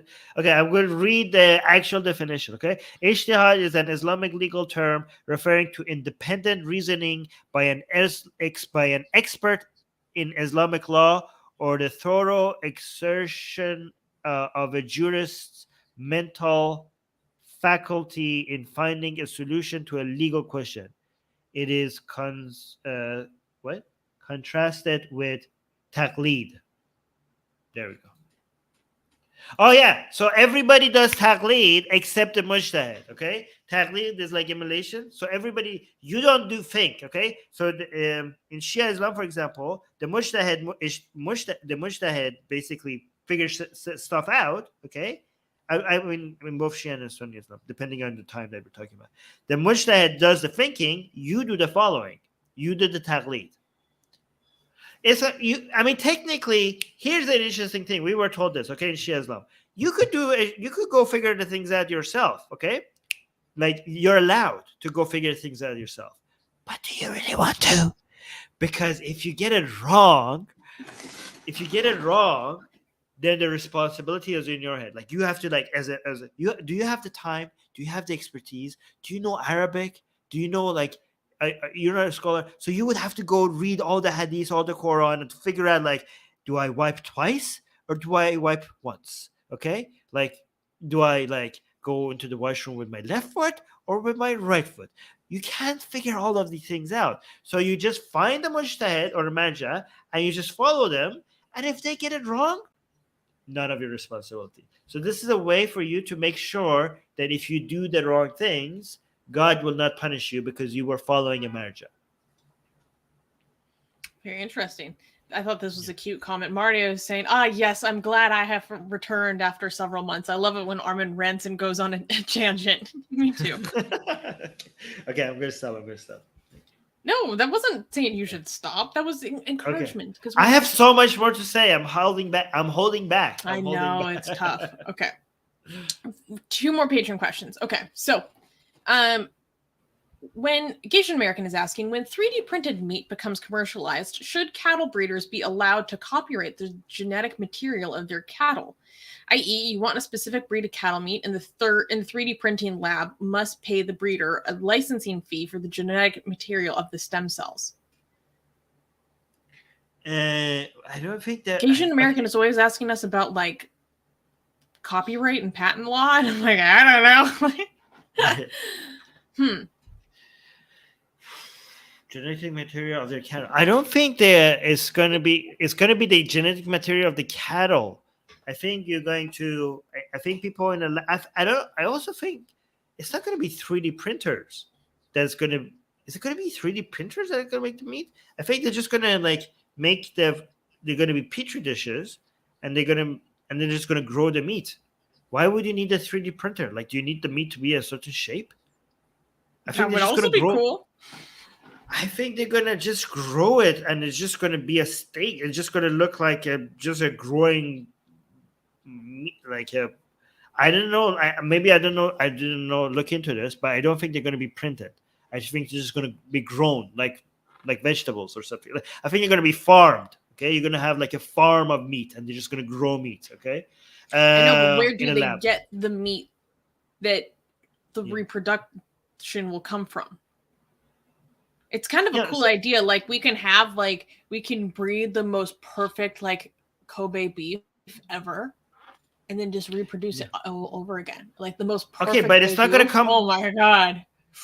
Yeah, but they're not going to. Okay, so this is my prediction. Okay, it's not going to come. The DNA is not going to come from cattle. Okay, at first it's going to come from cattle, and then they're going to keep messing with it. They keep messing with the DNA to get the right amount of juice, the right amount of taste, the right amount of fat, and they're going to keep playing with it until they get, so eventually the DNA that they're going to keep playing with, and they're going to grow meat out of it. It could be even better than real beef. Of course, it's definitely going to be, okay, it's very likely that future people, when they eat steak, it's going to taste like 100 times better than anything you ever imagined. Like, if the future people, okay, when they come back, and eat what we saw as really good meat, like if they eat wagyu, they're gonna spit it out. They're gonna be like, yeah, what the hell did people actually enjoyed this? Like, they're gonna be terrified. They're gonna feel so sad for us that this is the steak that we ate. Okay. It's kind of like watermelon right now. Like, have you seen watermelon how it used to be? Have you seen old watermelon, Susie? No, I've seen old bananas. And when I traveled to a third world country outside of America, and I see the biggest culture shock for me that made me realize how American I am is when I saw the size of vegetables and produce in other countries. I was like, these are the tiniest little onions I've ever seen. In America, an onion is like a full pound. They're huge. So, like, like the GMOs and stuff, it made me completely aware of that. It made me aware that I truly had no real idea of what food looks like in the wild. Look, guys, this is not that long ago. Okay, this was what watermelon used to be like. Okay, and this is like they have painting. They had paintings of it. Paintings like this is like within like the past 200 years. This is not like ancient history. No, it says Renaissance. This is not, yeah, this is Renaissance. This is not like ancient Egypt or anything like that. Okay. So, and look at what we get now. Okay, imagine so if much this better. was your watermelon. Yeah, it's like all rind. This used to be our watermelon. Okay, but now we get this. Okay, so imagine future generations when they eat steak, the steak that is made in the lab, it's just going to be the exact right amount of fat. It's going to have like the taste. It's just going to, oh my God, I can't, I'm getting hungry thinking about it. I know, we can't talk about this too much. I want shabu shabu now. It's going to be perfect. But again, yes, I do think you could like use licensing, like you could do intellectual property, okay? Not because not the DNA that comes from the cattle, directly from the cattle. I don't think you could like use intellectual property on that. But when you take the DNA and your firm, your company, keep messing with the DNA until it gets it just right, I think that DNA. But how are we gonna? Oh yeah, I think that could be protected. Well, if we already have copyright and patents for seeds, it doesn't seem like that much of a jump. There you go. That's a very good comparison. So, good job. Yeah. It was so funny. Wait, Shikbi is saying, I'm sure Hindutva will be banning the lab beef too. Why would they? Actually, that's a very good question. Because you're growing mommy cow. You're growing our mommy in a petri dish, okay? You're not allowed to grow mommy in a petri dish. What do cow vigilante, anti-cow eating? Because I know vegans. They're like the people who don't eat meat for moral reasons. They say they have zero problems with lab-grown beef. They say like obviously we don't have an issue. Some of them, but most of them say that. Okay, but people who don't eat beef for religious reasons, do they have a problem with lab-grown beef? Anybody?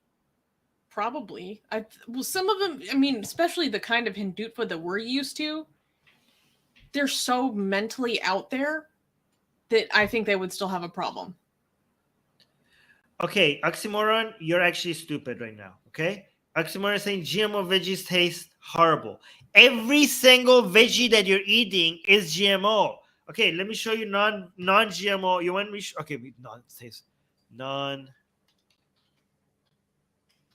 You would not be able to. They're ones that are like everything that of agricultural production has some form of genetic modification. Whether you literally went into the genetic material of a strawberry to change it, is a different level of it, sure.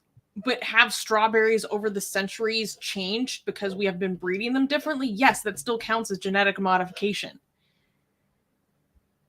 Yeah, let me show you the pictures, okay? Oh my God, I almost showed the picture of, I almost shared the picture of filled with the spirit from our, okay. Susanna. He almost brought up some blasphemous art we put out recently that is, Oh my God, that was actually really bad. Okay, so this is what your corn used to be like when it wasn't genetically modified, okay? This is what it used to look like. Okay. Which looks like it can feed a population. I like genetic. I don't like the taste of genetically modified vegetables. Okay, well then go eat this. Enjoy. Oh my God. All right. Yeah, people who are oh my God.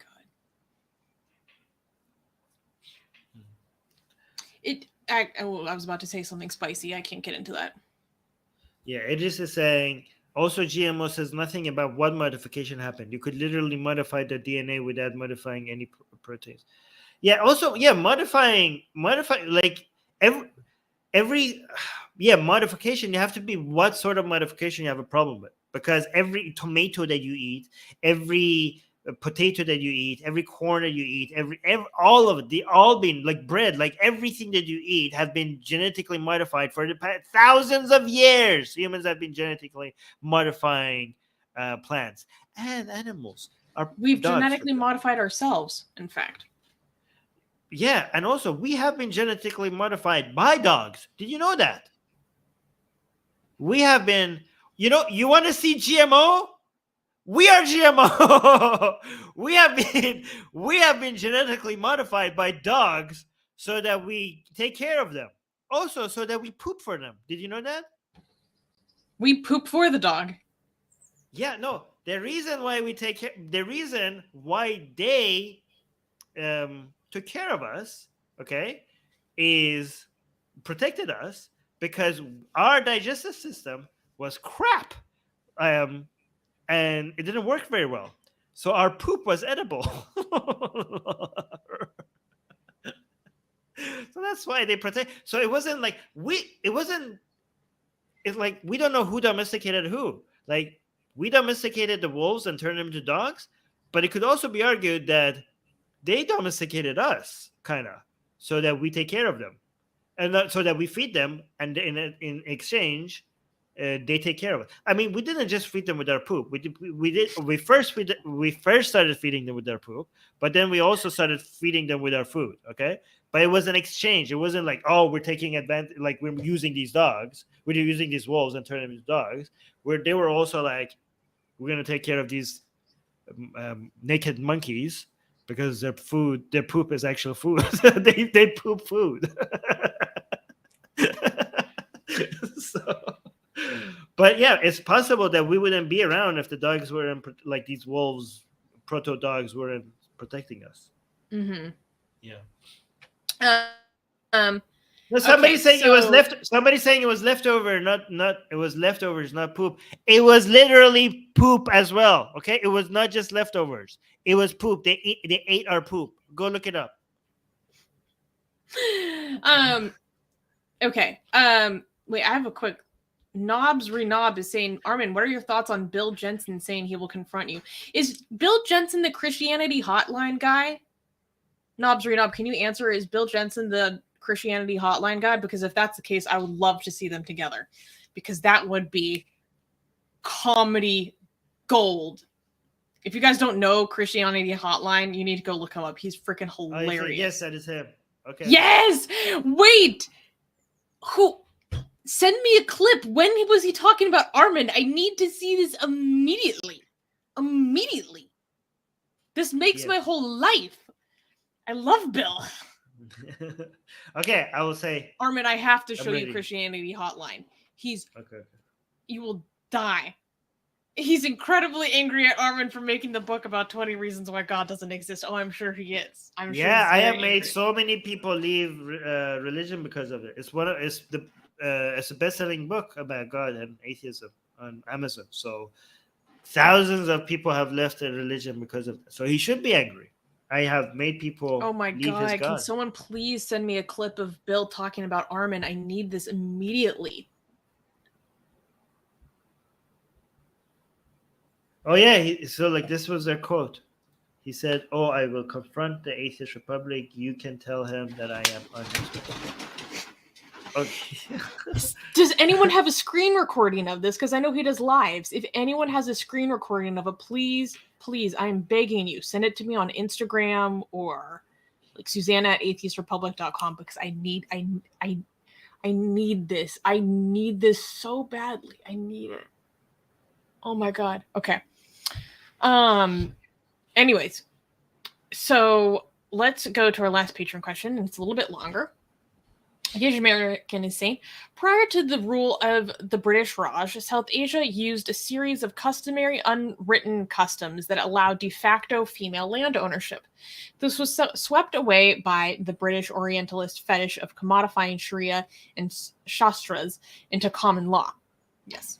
Would it be better if those human/drug traffickers codified customary laws of 17th century South Asia and not the iron Shastras in Sharia? Or should South Asia continue its use of customary law into the modern day? Well, wait, no, you got cut for a second. Let me see. I'm not sure if I completely understand the question. Wait. Let's read this again slowly. I didn't understand much of it. Prior to the rule of the British Raj, South Asia used a series of customary unwritten customs that allowed de facto female land ownership. Okay, good. This was swept away by the British. Fetish of codifying Sharia. Okay. So the British came and ruined it, apparently. Would it have been better if those human drug traffickers codified? But is he talking about the British when he's saying that? Human drug traffickers? Yes. I'm assuming. Why are you being so insulted?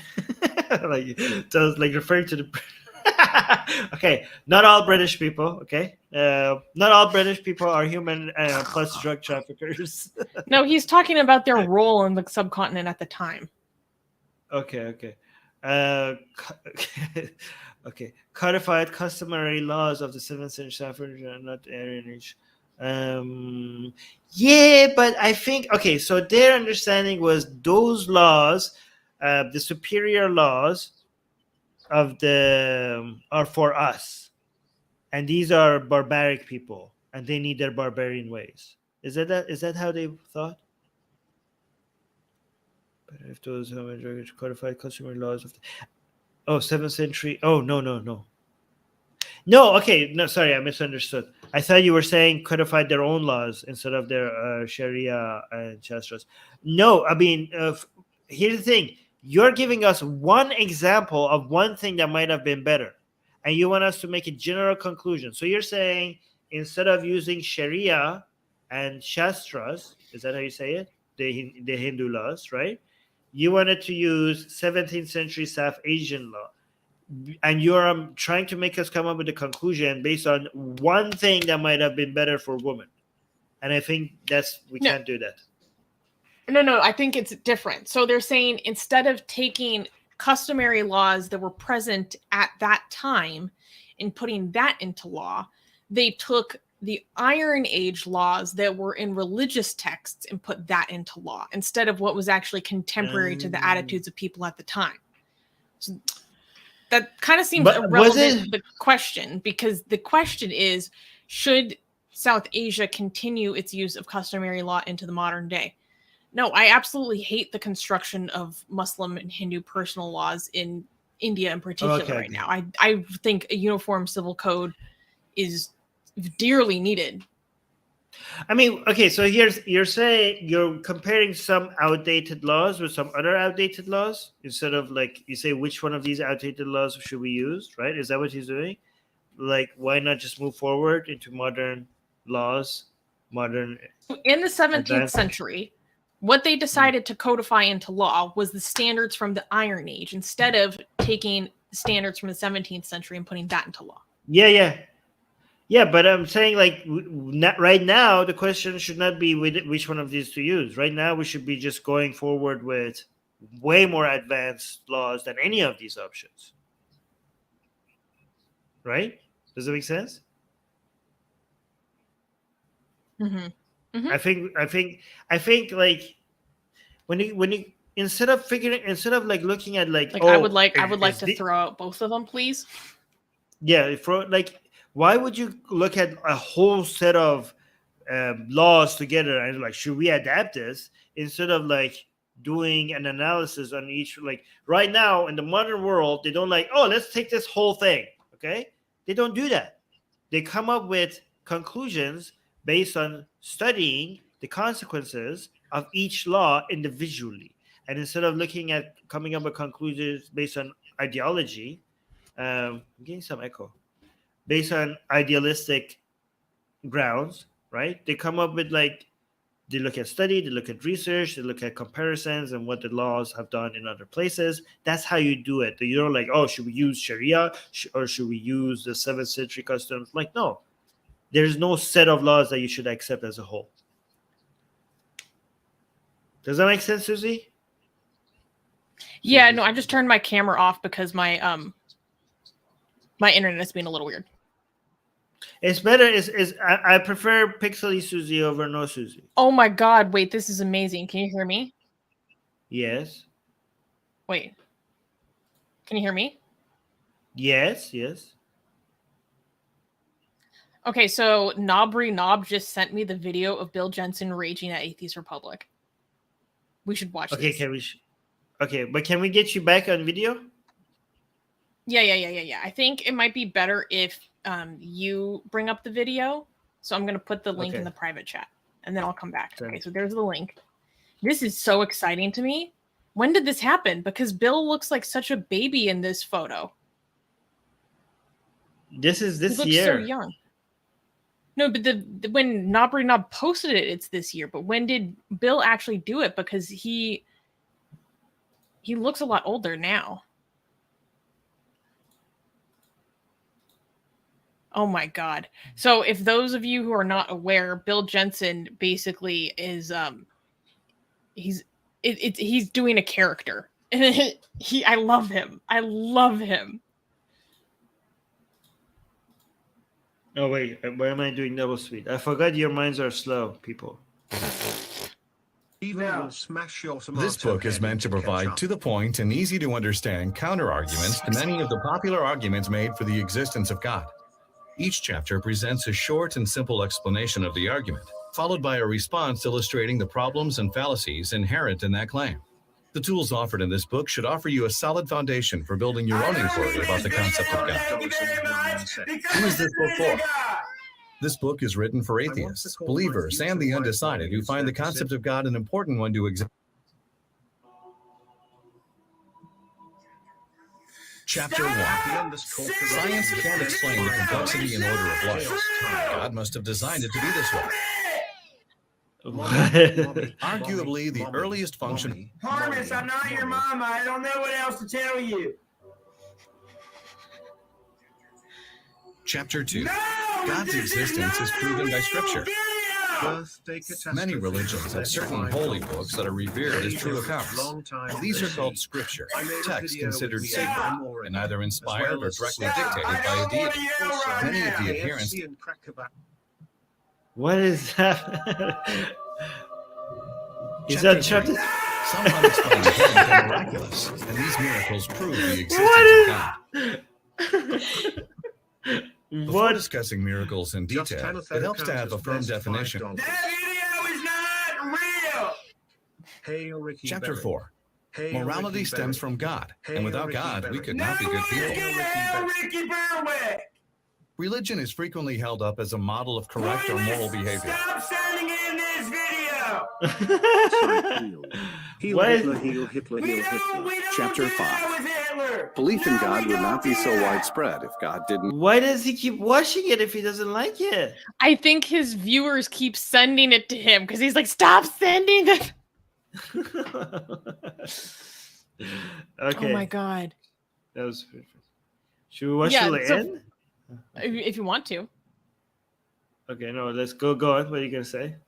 Oh, okay. So for those of you who don't know, Bill Jensen does this character on Christianity Hotline where people call in like live to Instagram Live and talk to him about God. And he's basically like a stereotype of the most insane, crazy, like Texan Christian who just loses it. Like if someone swears, he loses it. Like everything, because, you know, it's like...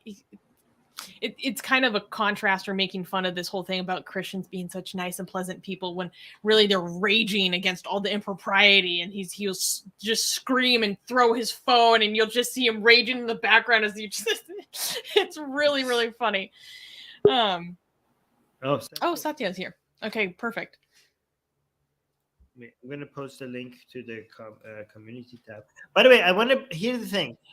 From now on, there's going to be limited time for anybody who wants to come up, and they're going to come up one by one because I have been.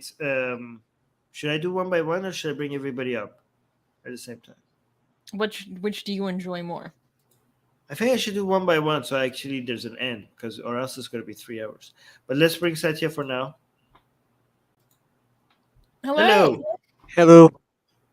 Hi. So what do you want to talk to how me was about? the trip? Oh yeah, Good. A lot of fun. that beat thing. Okay, so I'd like to start by steelmanning your position, but I know that my steelman of your position would be really bad. So how about you, like, just restate your position in short? Honestly, I shouldn't say anything with a lot of certainty. I just remember seeing videos of people who are part of Ishkan, or however you say it, the Hare Krishnas, having a ceremony where they gain their Brahmin beads. And I found that super weird to watch, like, white people becoming Brahmins. Yeah. And so I'm not even, like, my understanding of the whole ritual or whatever they do in that cult could be completely off. But I don't. What did they do? I don't like the idea of casteism at all. And so I don't know. I think you said in the live chat that has nothing to do with casteism, but just knowing that that's a concept that is used to abuse people so badly, and then it's available to see people becoming Hindu and then, like, engaging in that, it just didn't sit right with me. But like I said, I could have a complete misunderstanding of what the meaning behind that is. But my, like, initial knee-jerk reaction was just like, what the hell am I looking at? I didn't like it. Okay, what are the beliefs of Hare Krishna? Can I tell That's not something you can explain easily. Okay, so I'll try to explain, even though I don't like Hare Krishna. I think it is too religious for my liking, and I don't like that religious thing. So, but the beliefs are basically derived from the Bhakti period, which was like the Indian age of enlightenment, kind of like that. It was like the enlightenment without the money, so poor enlightenment. So it was basically very anti-caste, and it started in something like 13th century, and it basically came to around the 19th or 20th century. So it comes off from that movement, and in that movement, the basis of this particular movement was the full devotion to Krishna, and they think that Krishna is the ultimate god. And the beads we're talking about, I think it is a circular. It is like a circular string covered in those beads, small beads, right? How could they think Krishna is ultimate God? Isn't Krishna an avatar of Vishnu? Yes, but so why is it not? Yes, in the Mahabharata, when Krishna says that I am the God, I am everyone, and I am everything, I taught yoga to the Surya Dev, and he taught it to the but sun only because he's a reincarnation of Vishnu. Yes, but that's what we non-ISKCON people think. He thinks that when Krishna, actually I don't think there is the word Vishnu in the Bhagavad Gita. They talk about Narayan. So what they interpret it why as. Why are they taking the Gita more seriously than the Vedas? That's the structure of Hinduism. You can take anything more seriously than the other thing. Okay. There are, so like, what are the views on the Veda? Like, I mean, if you want to take the Gita seriously, the Gitas keep referring. Don't the Gitas refer to the importance of the Vedas? They do, but most of the scriptures that came up after the Vedas, other than the Puranas, are more in the nature of that we respect the Vedas, but we are the real deal. So even the Ramcharitmanas, which is like the Ramayana of the. I mean, it's hard. I mean, it just seems like it's just so. I mean, if you read the Gita or the Mahabharata, right, you understand that the most important text is the Vedas, right? I mean, you have to do a lot of cherry picking for you to understand, for you to come up with the conclusion that the Gitas are the most important text and Krishna is the most important God. You have to do a lot of, like, I don't see any of this other, like, you're like, I mean, you can pick and choose, but it's so obviously you're picking, like, Hinduism allows you to pick and choose, but you have to be self-aware enough that this is not about objective reality. This is about my personal taste over what I'm picking and choosing. Okay. Wait, but none of that has anything to do with. Yeah. None of this has anything to do with the Brahmin beads. Yeah, so I'm just saying their ideology is so stupid. Their ideology is like the people that say. Which religion is not stupid? Which religion is not stupid? All religion is basically stupidity. Yes, but other stupid religions are internally consistent. Okay, like Islam and Christianity and Judaism. Okay, they're stupid. Okay, but they have this internal logic that is consistent. Kind of like Star Wars, right? Like Star Wars is fake. It's not a real world out there, but it has a system, or a Harry Potter world, right? It has an internally consistent world within it. Hinduism, you can't even pretend to take it seriously because it's not. It violates itself. Yes, but they Okay. have a walk around this. They do it like that God has sent some information out there, and there are other people who are like getting this information, and my guy is the right guy. That's like the approach Wait, of the people who believes. but so what did I So, not understand correctly about the Brahmin beads? yes, so the beads are basically all the Hindus. I don't know about the caste thing in this because many castes from the like many there are many castes like for each occupation. So many castes have their own gods and their own like mantras.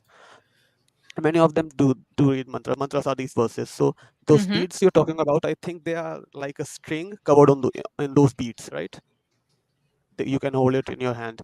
It Yeah, basically has I can't. 108 beads. I have this specific memory in my mind, and I can't remember if it was a string with beads on it or if it was the kind that goes across your chest. I can't quite remember. Okay, correctly. I'll tell you about both of them. So the beads around the string is a thing which has 108 beads around it, and in Hinduism there is like a rule that whatever you do, there are like some lucky numbers. So 108 is like one of those luckiest numbers because there are 108 chakras in your body. So whenever you take that bead is actually used for counting the number of verses that you have recited. So whenever you like complete the 108th bead, that's when that particular cycle is ended.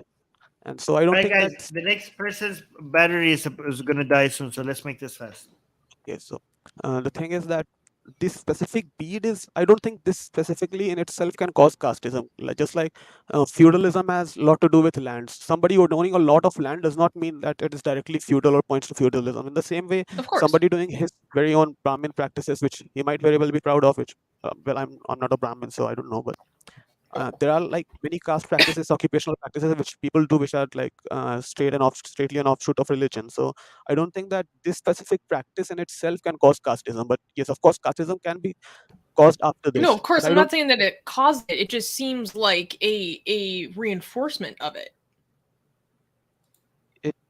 Like yes, it's giving I legit. can't help It's the fact giving. that It's giving legit. It's kind of like reformist Muslims or whatever. Like even if they are like not changing the concepts, right? By using those names, they're giving legitimacy to it. Like just by like just my by whole using understanding is, and I could be wrong about what this actually means within the Ishkan cult or whatever.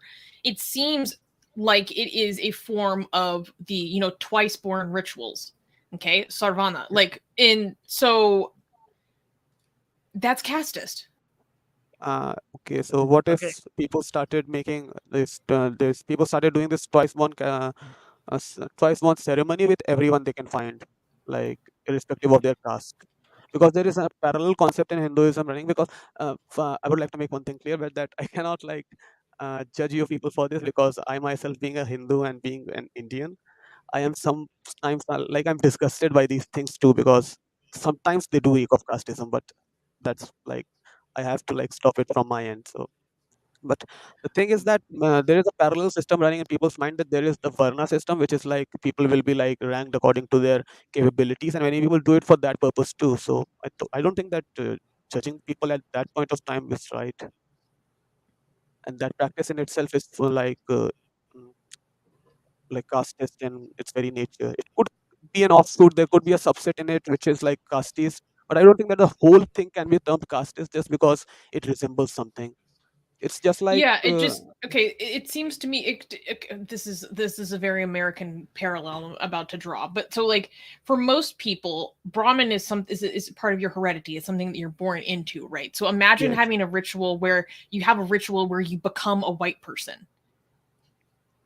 That seems so wrong. That seems so racist, because like becoming a white person as the highest form of enlightenment that you can reach, like that. I don't like any construction that mirrors that. And I know that's a very American comparison, but just to kind of put it in other terms. But let's just put in some like spices in that scenario. So just imagine that plastic surgeries and black people becoming white was like a very old phenomena from the start of humanity, and it was always possible. And people had been stopped from doing it because of some white people deciding that more people cannot be white. Are you on the train? Okay, so if it was just people wanting to become white because of whatever reason, then that's not necessarily something that I have a problem with. But if it's seen as representative as the highest form of enlightenment that you can reach within your mortal life, I have great contentions with that. But it is not necessary. But what these people are trying to do is taking that highest form of enlightenment away from the birth-based system and giving it to like a hard work-based system. So I don't believe in this system. I think that both Jati, Varna, and all forms of stratification which comes from any scripture should be abolished in its entirety. But there are many people who are meaning who are trying to do this. And there is also so you're saying they're trying to take what's at the top of the pyramid and expand it from everyone, versus people who are trying to annihilate that pyramid altogether. Yes, I'm on the. I prefer the second. I do too, but like we shouldn't judge these people like this. That's my standard. I'm not going to force it on anyone. I think it's something I definitely need to look into and understand more greatly. So that's fine. But thanks for your feedback. Yes, thanks. But another thing is that most of these people which come from most of these like lines of thought which come from the Bhakti movement are in themselves very anti-caste, which is like the movement. I mean, the movements like maybe ISKCON, but mostly the Arya Samaj, the Brahmo Samaj, and Kabir. Like the Kabir sect is like almost over now, but these from the 15th century sects, these are like very anti-caste. So I think we should give them some leeway when they are trying to do these things. Brahmo Samaj is people in the live chat are somebody in the live chat is saying Shakespeare is saying, dude, they are not anti-caste. I just want to. And Satya, I have to be honest, I do take what you say with a grain of salt, because I've seen the way you interpret other things that just seems contrary to reality as I perceive it. So I appreciate you talking to me about it, but I do need to do my own research.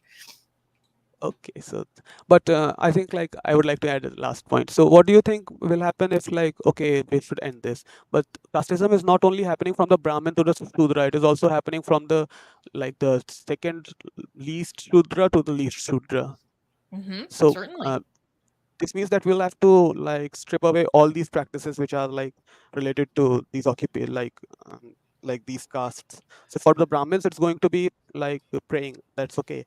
But when it comes to the lower caste, there is like a festival in which the lower caste, the ones who are in mechanical stuff like blacksmith and coppersmith, those people, they have their own festival. So if you have to end this, then if you go this way, then you'll have to end that festival too, which I don't think is good. I think it should be like open for all, that whoever wants to be an artisan and do that specific ritual should be able to do this, while those who want to do this Brahmin ritual should be able to do it too. Yeah, no, that's fine. It's kind of like how Armin talks about like secularizing religion. Like if these practices are not being used as a way to separate, segregate, and denigrate other people, then I don't necessarily have a problem with it. What I have a problem with is the segregation and the violence that is used to maintain these systems. Okay, so that's what I have a problem with. Very bad in that thing. Wait. I'm not sure if I was paying attention to the next person that was trying to get on. So I just heard while you were saying that should be able to. Were you confusing? Because there are a lot of immoral things that people should be able to do. Like, are you? Because a lot of people, I don't know. Should be able to do and not be judged. Should be able to do and not be judged in a negative way. Okay, but don't just say they should be able to do it, because that when we're like judging whether something is good or bad, that's separate from whether they should be able to do it or not. Like people, there are a lot of horrible things that people should be able to do. Nobody should be able to stop them. No, he's just talking about like ritual practices. I'll try. I understand that. Like sometimes I judge people and I say like this is a horrible thing that you're doing and I don't like it and it's moral. And at the same time, I say you should be able to do it. Nobody should be able to stop you. But the thing is that your standards are so high that like competing with those standards is like another game in itself. All right, so that was interesting. I need to, because the next person is the next Jehovah's Witness, and he has like, I don't know, maybe 4% battery left right now. Because last time I talked, he has 8%.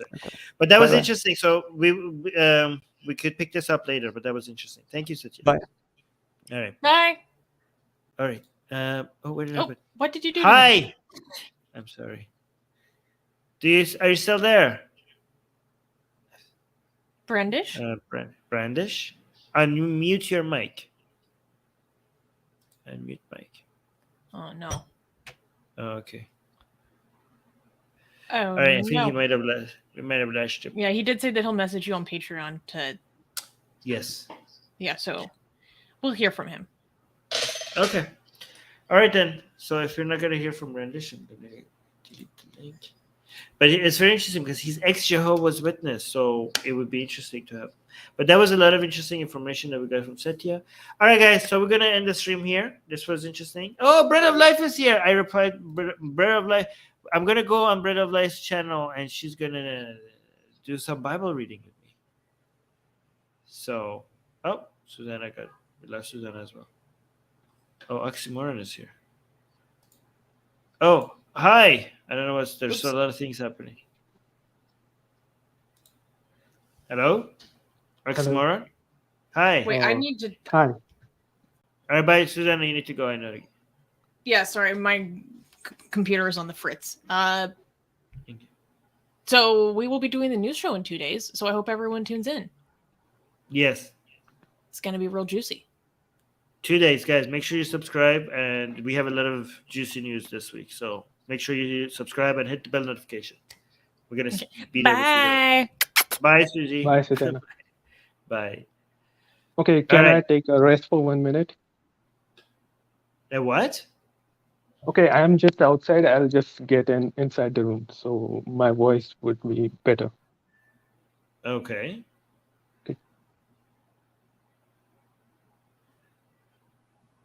Okay. Go ahead.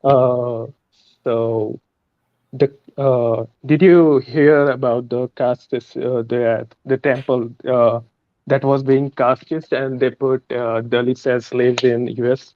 You covered that news. Do you remember that? Can you refresh my memory? Okay, so there were people in United States. There were people who were violating law. Yes. There was this sect of Swaminarayan sect. The media accused the temple of bringing forced labor, and they weren't paid. Oh, so, yes. Do you remember that? Okay. So there was this company that was bringing in, there was these people that were bringing in lower caste people against their will as slaves into the United States. Yeah. And the FBI was involved with that, right? Yeah. So they acquitted it 1 month later. Okay. How did that happen? So there were only 200 people. So they weren't the people who gave contract. It was a company, I think, owned by a white person. So they were definitely underpaying them, but it was also a choice because they were all enrolled in services. And they accused the BAPS of casteism, but only 8 of 200 laborers were Dalits.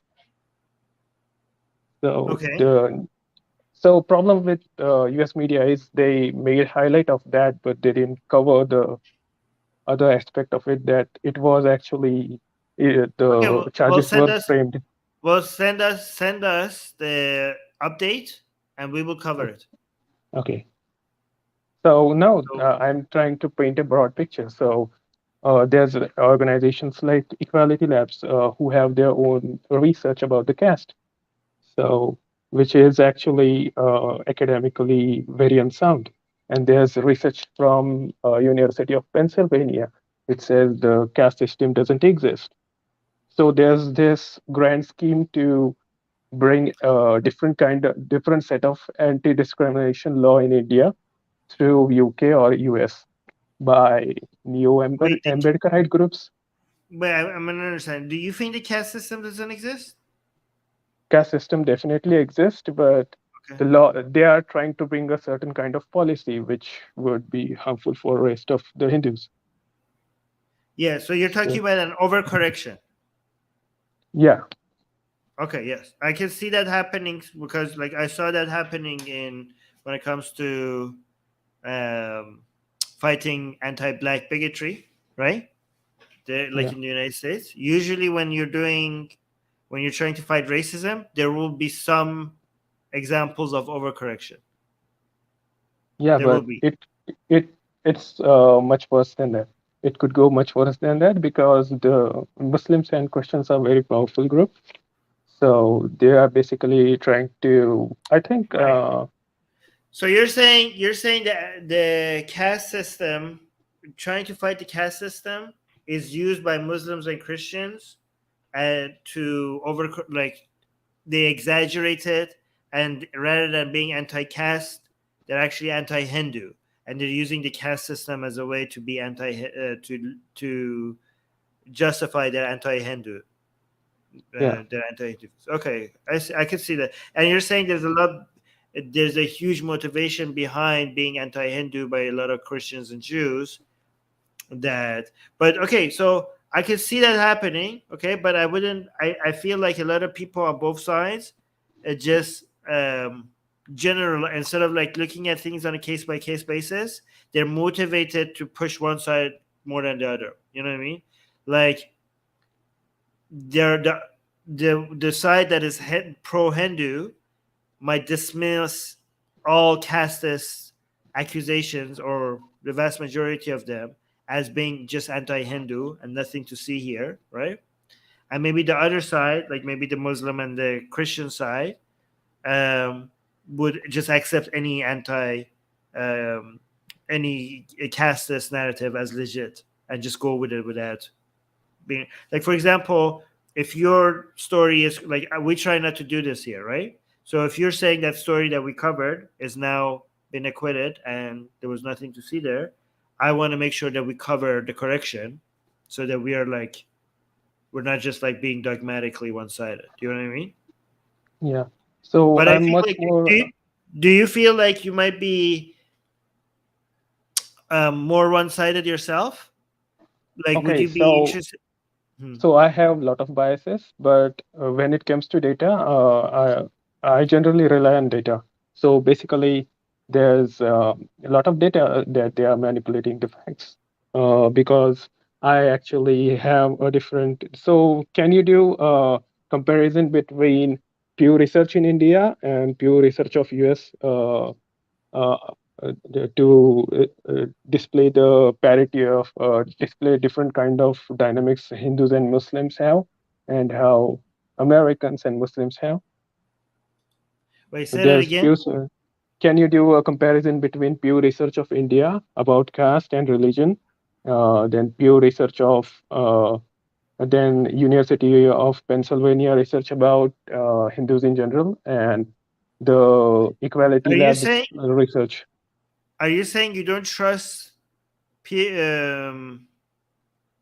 like academic research that coming out of American universities? Are you is that what no, you're saying? I'm just using Pew Research to make my point that it's suggested that Hindus are much more bigoted than it's actually the perception through media is created in such a way that Hindus are much more bigoted towards Muslims than general Americans in general. Okay, so this is an academic research, American academic research. You said Pew, or by Pew.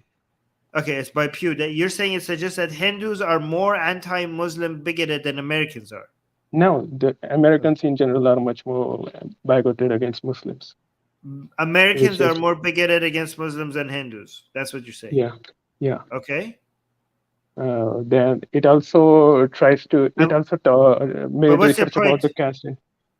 No, so the narrative. I think you said somewhere that India is the most bigoted country that's around. One of the most bigoted, based on news. Yes. So personal stories don't build big narratives. Contextualizing with data is important.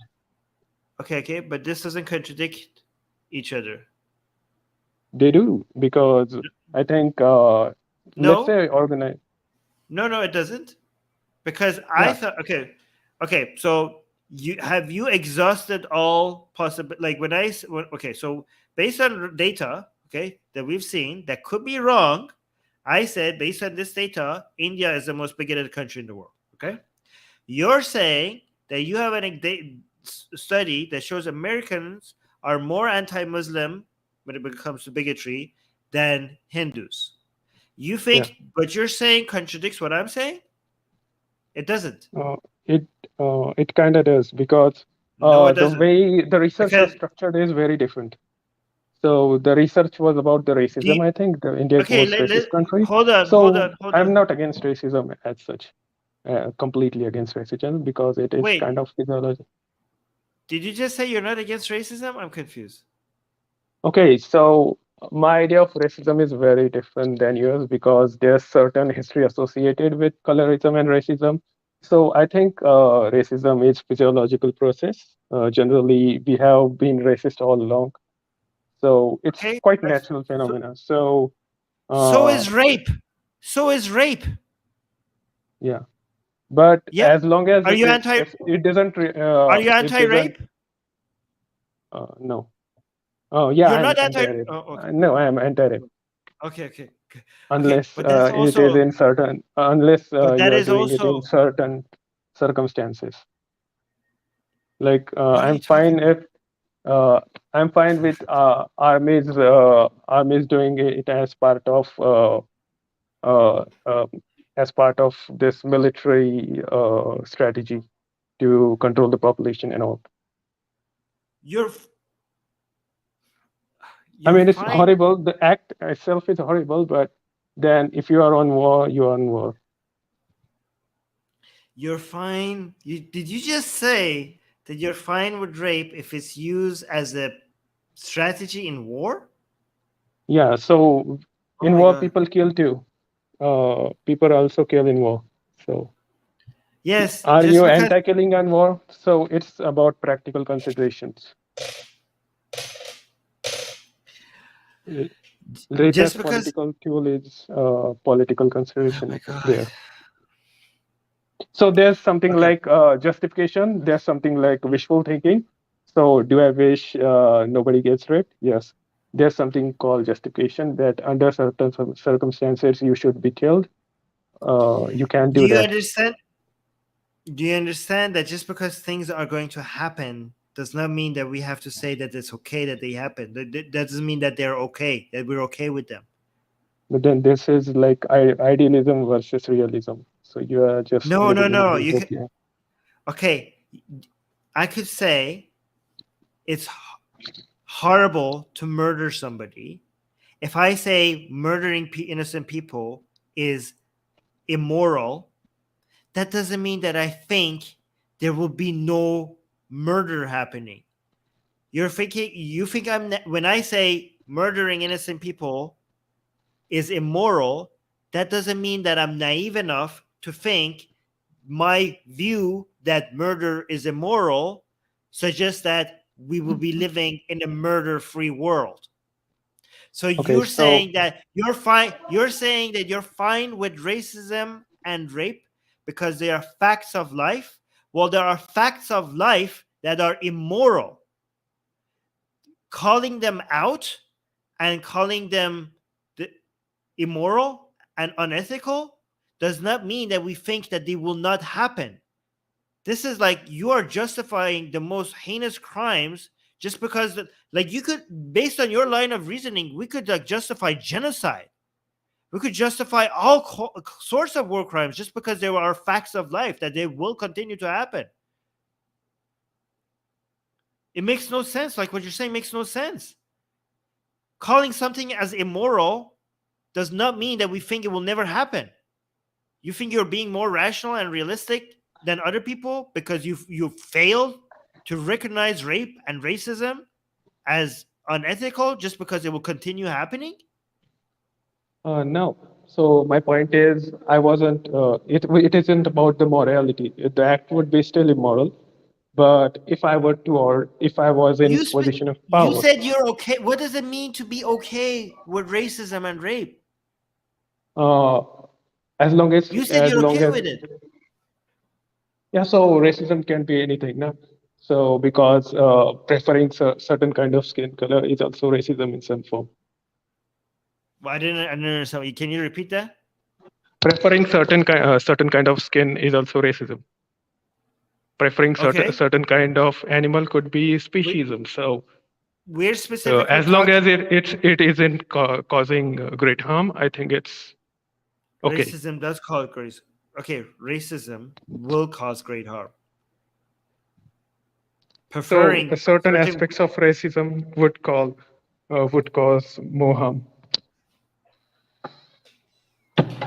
Okay, I don't know if I'm in the right now can go over the history of racism and all the great harms that it causes. The idea of valuing certain groups of people because of their DNA or ethnicity or their skin color over a whole other people, the amount of harm that causes for a society. I didn't even think that I need to explain that to somebody for why that is harmful and destructive to a society.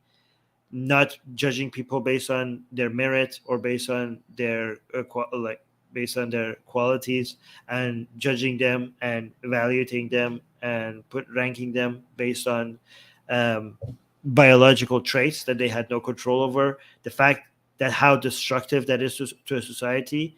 I don't know. Do you really need me to? Do you want me to No. Let's take another example. Let's take animals. We kill animals. So it's immoral to kill animals in certain ways, but in certain conditions, it's always immoral to kill animal or any living thing. But you have to kill for living. Go back for survival. So it becomes justification. Go back to race. Go back to racism. I'm not going to. No, because it's same. The idea of racism comes from discrimination. So as long as discrimination is causing great harms, it is a problem. But if it is, but it's also a protective mechanism. The idea of discrimination itself is a protective mechanism. So we have developed this kind of a tendency to discriminate for survival purposes. So it could go wrong sometimes, but all humans are racist. You're making a naturalistic fallacy. Okay, I understand that the tribalist. I think your argument that you're making is that through evolution we have some tribalistic attitudes, okay, that made us value the in-group more than the out-group. Okay, so internally we have certain desires that through the evolutionary process at some point helped us in our surviving. Okay, but you're just providing an explanation for why these desires that makes us racist comes from.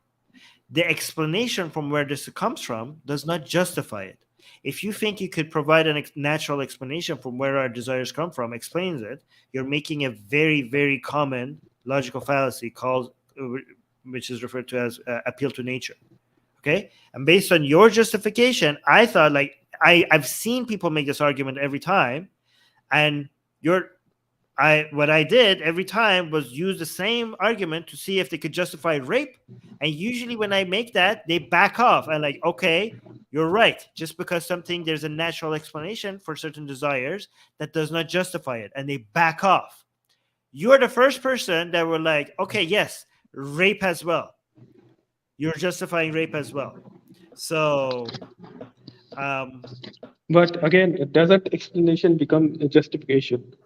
No, explanation and justification are two separate things. Do you think it's justified for terrorist groups to do their terrorism, like Islamic terrorist group?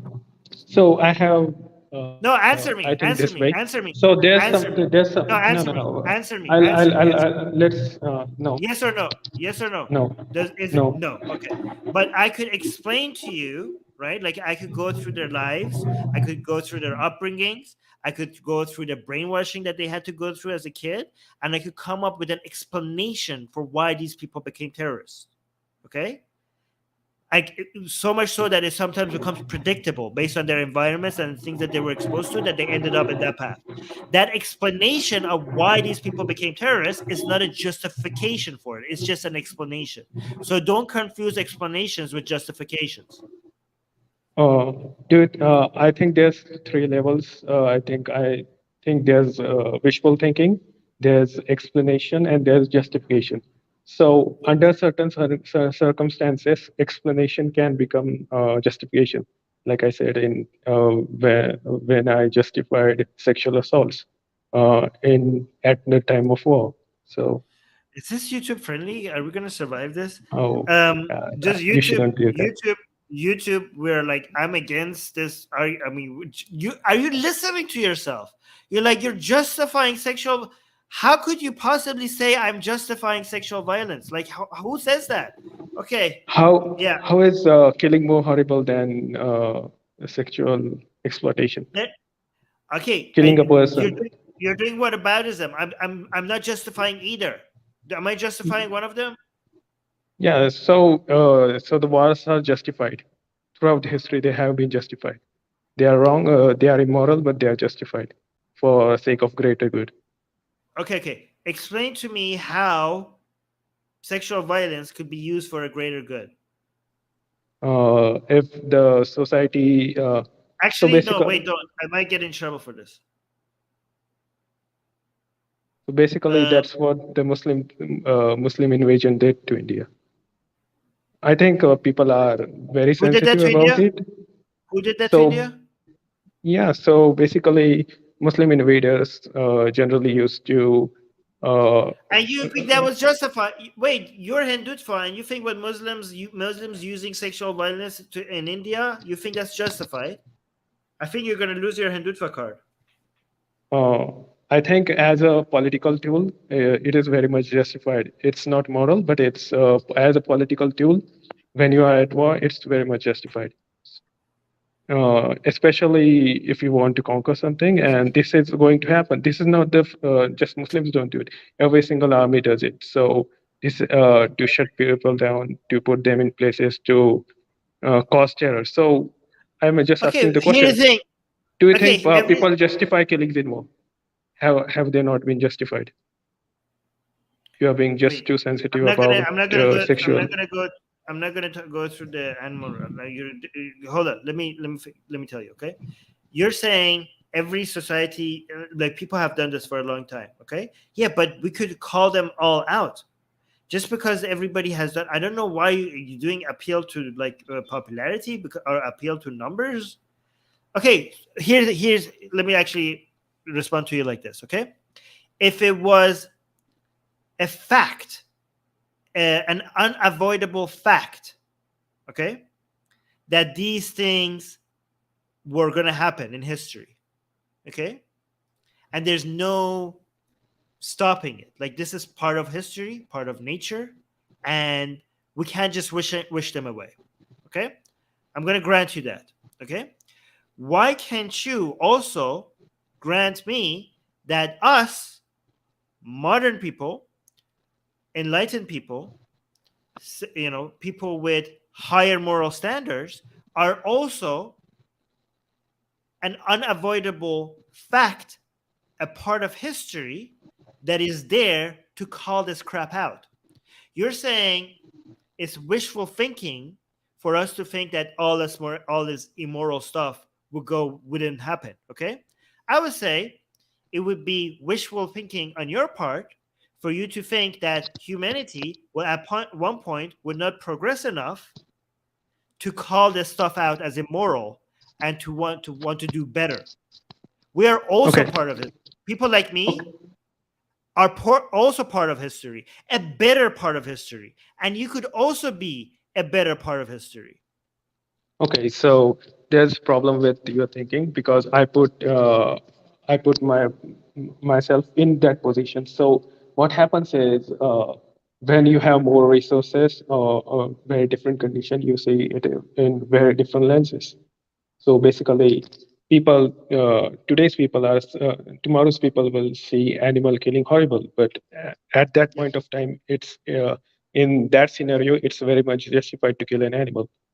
Okay, okay. We're not those people, though. Okay, so the people that were doing the killing and raping, okay, you're saying based on their standards, what they were doing was justified. I will grant you that. Okay, I'm saying, can you join me instead of them, and can you join the people that will see that as unjustified? We are way past those people. So don't say it was justified. Don't say it was justified. Say it was justified for them, and say, join me, be part of the Enlightenment age, past the Enlightenment age, and say it was justified to them, but it's not justified for us, because that's what sets us apart from them. That's how we move forward. That's how we progress. Yes. So that's why I differentiate between. Can you say racism and rape was justified for them, but not justified for us? Yes, I can say that. But there's problem with it. But there's problem with modernity. Yeah. So there's problem with the way you look.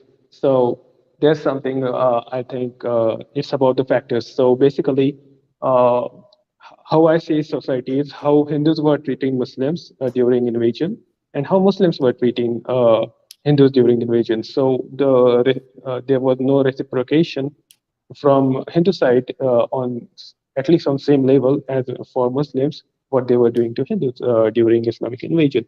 So at this point, Muslims were not just, there's an explanation for it, but there's no justification for Muslims to carry on certain acts against Hindus. Because the scenario is relativistic.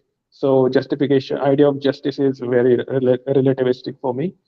Explanation, then there's explanation, which is natural explanation. But it's relative. It doesn't matter if it's relativist. Okay, we could keep making it relatively better. Okay, I understand that justification for things have changed through history. Okay, things that used to be justified are not justified anymore. Okay. So you're saying it's very relativist to you? No, I was just trying to tell how I think. So there's wishful thinking, which is basically utopia, where nothing occurs, everybody lives happy. Then there's explanation. So there's an explanation to everything, because I think I'm deterministic. There will be factors that influence in one way or the other that leads to something. And I was talking about the justification part. So in that scenario, there's always room for justification. So what's not justified and just justified, it becomes in same place and time. Okay. So I use you're saying there are enough arguments to make anything justified or not justified, right? No, I think the time and place, the morality of time and place decides what's justified and not. I agree with. That's what I just told you. I'm just said, like, why not join our moral standards? Okay, I understand that their moral standards our moral standards is different from their moral standards. Okay, given how our moral standards have made the world a much better place to live, why don't you just join our moral standards rather than their moral standards? I don't think it's us against them. So that is why I'm getting. You don't think it's not us against them. It's about the society, the state of the fate of society. So even USA's moral standards. The state of societies around the world have gone to a place where the world has become a better place to live for more people. Okay, so the justifications that we have right now, what we consider justified, is better than what it was before. Yes. Do you want to be part of this modern society? So I'm not justifying from a modern point of view. I'm justifying. I'm saying I'm suggesting that maybe you should consider justifying things based on modern standards. Yeah, but even in modern standards, a lot of horrible things happen, and they have to happen. Yes, but they're less. They're less. We're getting better at things. Yeah, we are getting better, and sometimes better. When you have when you are choosing personally what is justified and what is not justified, I'm suggesting that you pick what's closer to modernity. Okay. So I get the point. Okay. So from where you are coming, I get it, but I disagree, because so I'm not taking I'm not making a rape as an example to be followed. I'm just saying that under certain circumstances, it's kind of justified even today in modern world. Killing will be justified even in modern world during the wars. I understand. Okay, so here's the thing. Okay, first of all, when you keep saying words. Sexual assaults by armies will happen even today. Yeah, but it's not justified. They won't celebrate it now, but they will happen. So it will happen. Nobody's saying it will not happen. I know it will happen. As war strategy, it's kind of justified. It's justified. You're saying it's justified. Okay, okay. I thought we were making progress. Okay, so we're not making no progress. We aren't there. We aren't there now. At least now we aren't there. So it will happen because we aren't there now. Okay, first of all, it's about the choice, Armin. So it's about choosing. Oh my God, you're not. No. Hold on. It's just because it's people's choices doesn't mean that it's a good choice. Okay, I understand that it still happens. Okay, I understand that some people see it as justified. I was trying to invite you to join the people who see it as not justified. I understand that there are many people that see it as a tool of war, as a weapon in war, and it's still happening. Okay, but I think it will happen less if more people join our side who think that this is not justified. You're not helping. You are basically justifying some of the greatest crimes. Okay, and you're making it more acceptable. You're saying it still happens. Well, guess what? It will happen less if people like you were not justifying it. So no, I'm saying if you are an army commander, because it matters, the circumstances matter. So if you are an army commander, would you not order people to kill? If you are a Ukrainian army commander, do you not would you not command to kill the soldiers because it's also killing? Killing can be justified because it could be an act of self-defense. Sexual violence has no utility. Oh, it does have a utility. It's part of war strategy. They will no. Stop. This could be violating TOS. That's why. Yeah. Don't. Okay. No. This could really be violating TOS. I want to stop it here. I just want to acknowledge that this channel doesn't support sexual. I never thought I had to say this. This channel. Yeah. Okay, Oxymoron. Before we lose our channel, I'm gonna have to put you down. Okay. Okay, so we could have maybe a private discussion about this later, okay? But like I would have to save the channel right now, okay? Okay. Thank you. Just for YouTube's record, I was challenging this person's views. We are against this channel, against these views. I was trying to show how somebody who might be for sexual. I didn't know, actually, no. Okay, I don't know what to say to save this channel, but I am definitely against sexual violence, and this channel does not endorse any of that. Okay, I was pushing back against it. Is this something we could get in trouble for? I hope not. Anyways, let's bring. I'm gonna bring guys. I wanted to continue that discussion, but I really don't know. Hi, Susie. I really don't know. I really have to worry about the available? channel. We could use some puppies. Oh, Poochie. I could go get him. Let me bring Brandish up. You could talk to Brandish while I go get Poochie. Do you want me to go get Poochie? Yeah. I go get him. Okay. People are like, can I see the puppy now? Okay. Did I say? Do you think said enough to save the channel? I hope we're not gonna get in trouble for this. I think it's extremely clear that you are here to oppose these things. Yeah, okay, reject it in the strongest terms. That's clear to me. Wait, let me fix my setup and I can come back shortly.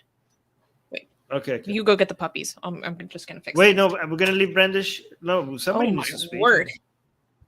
Okay, Brandish, do you hear us? Yeah. No, I'm just making sure I don't. Brandish is not saying anything. I mean, at least I'm not hearing him. All right, I'll be right back. Okay. Wait, Brandish, if you can hear us, please put it in the live chat so I can at least know that you hear me.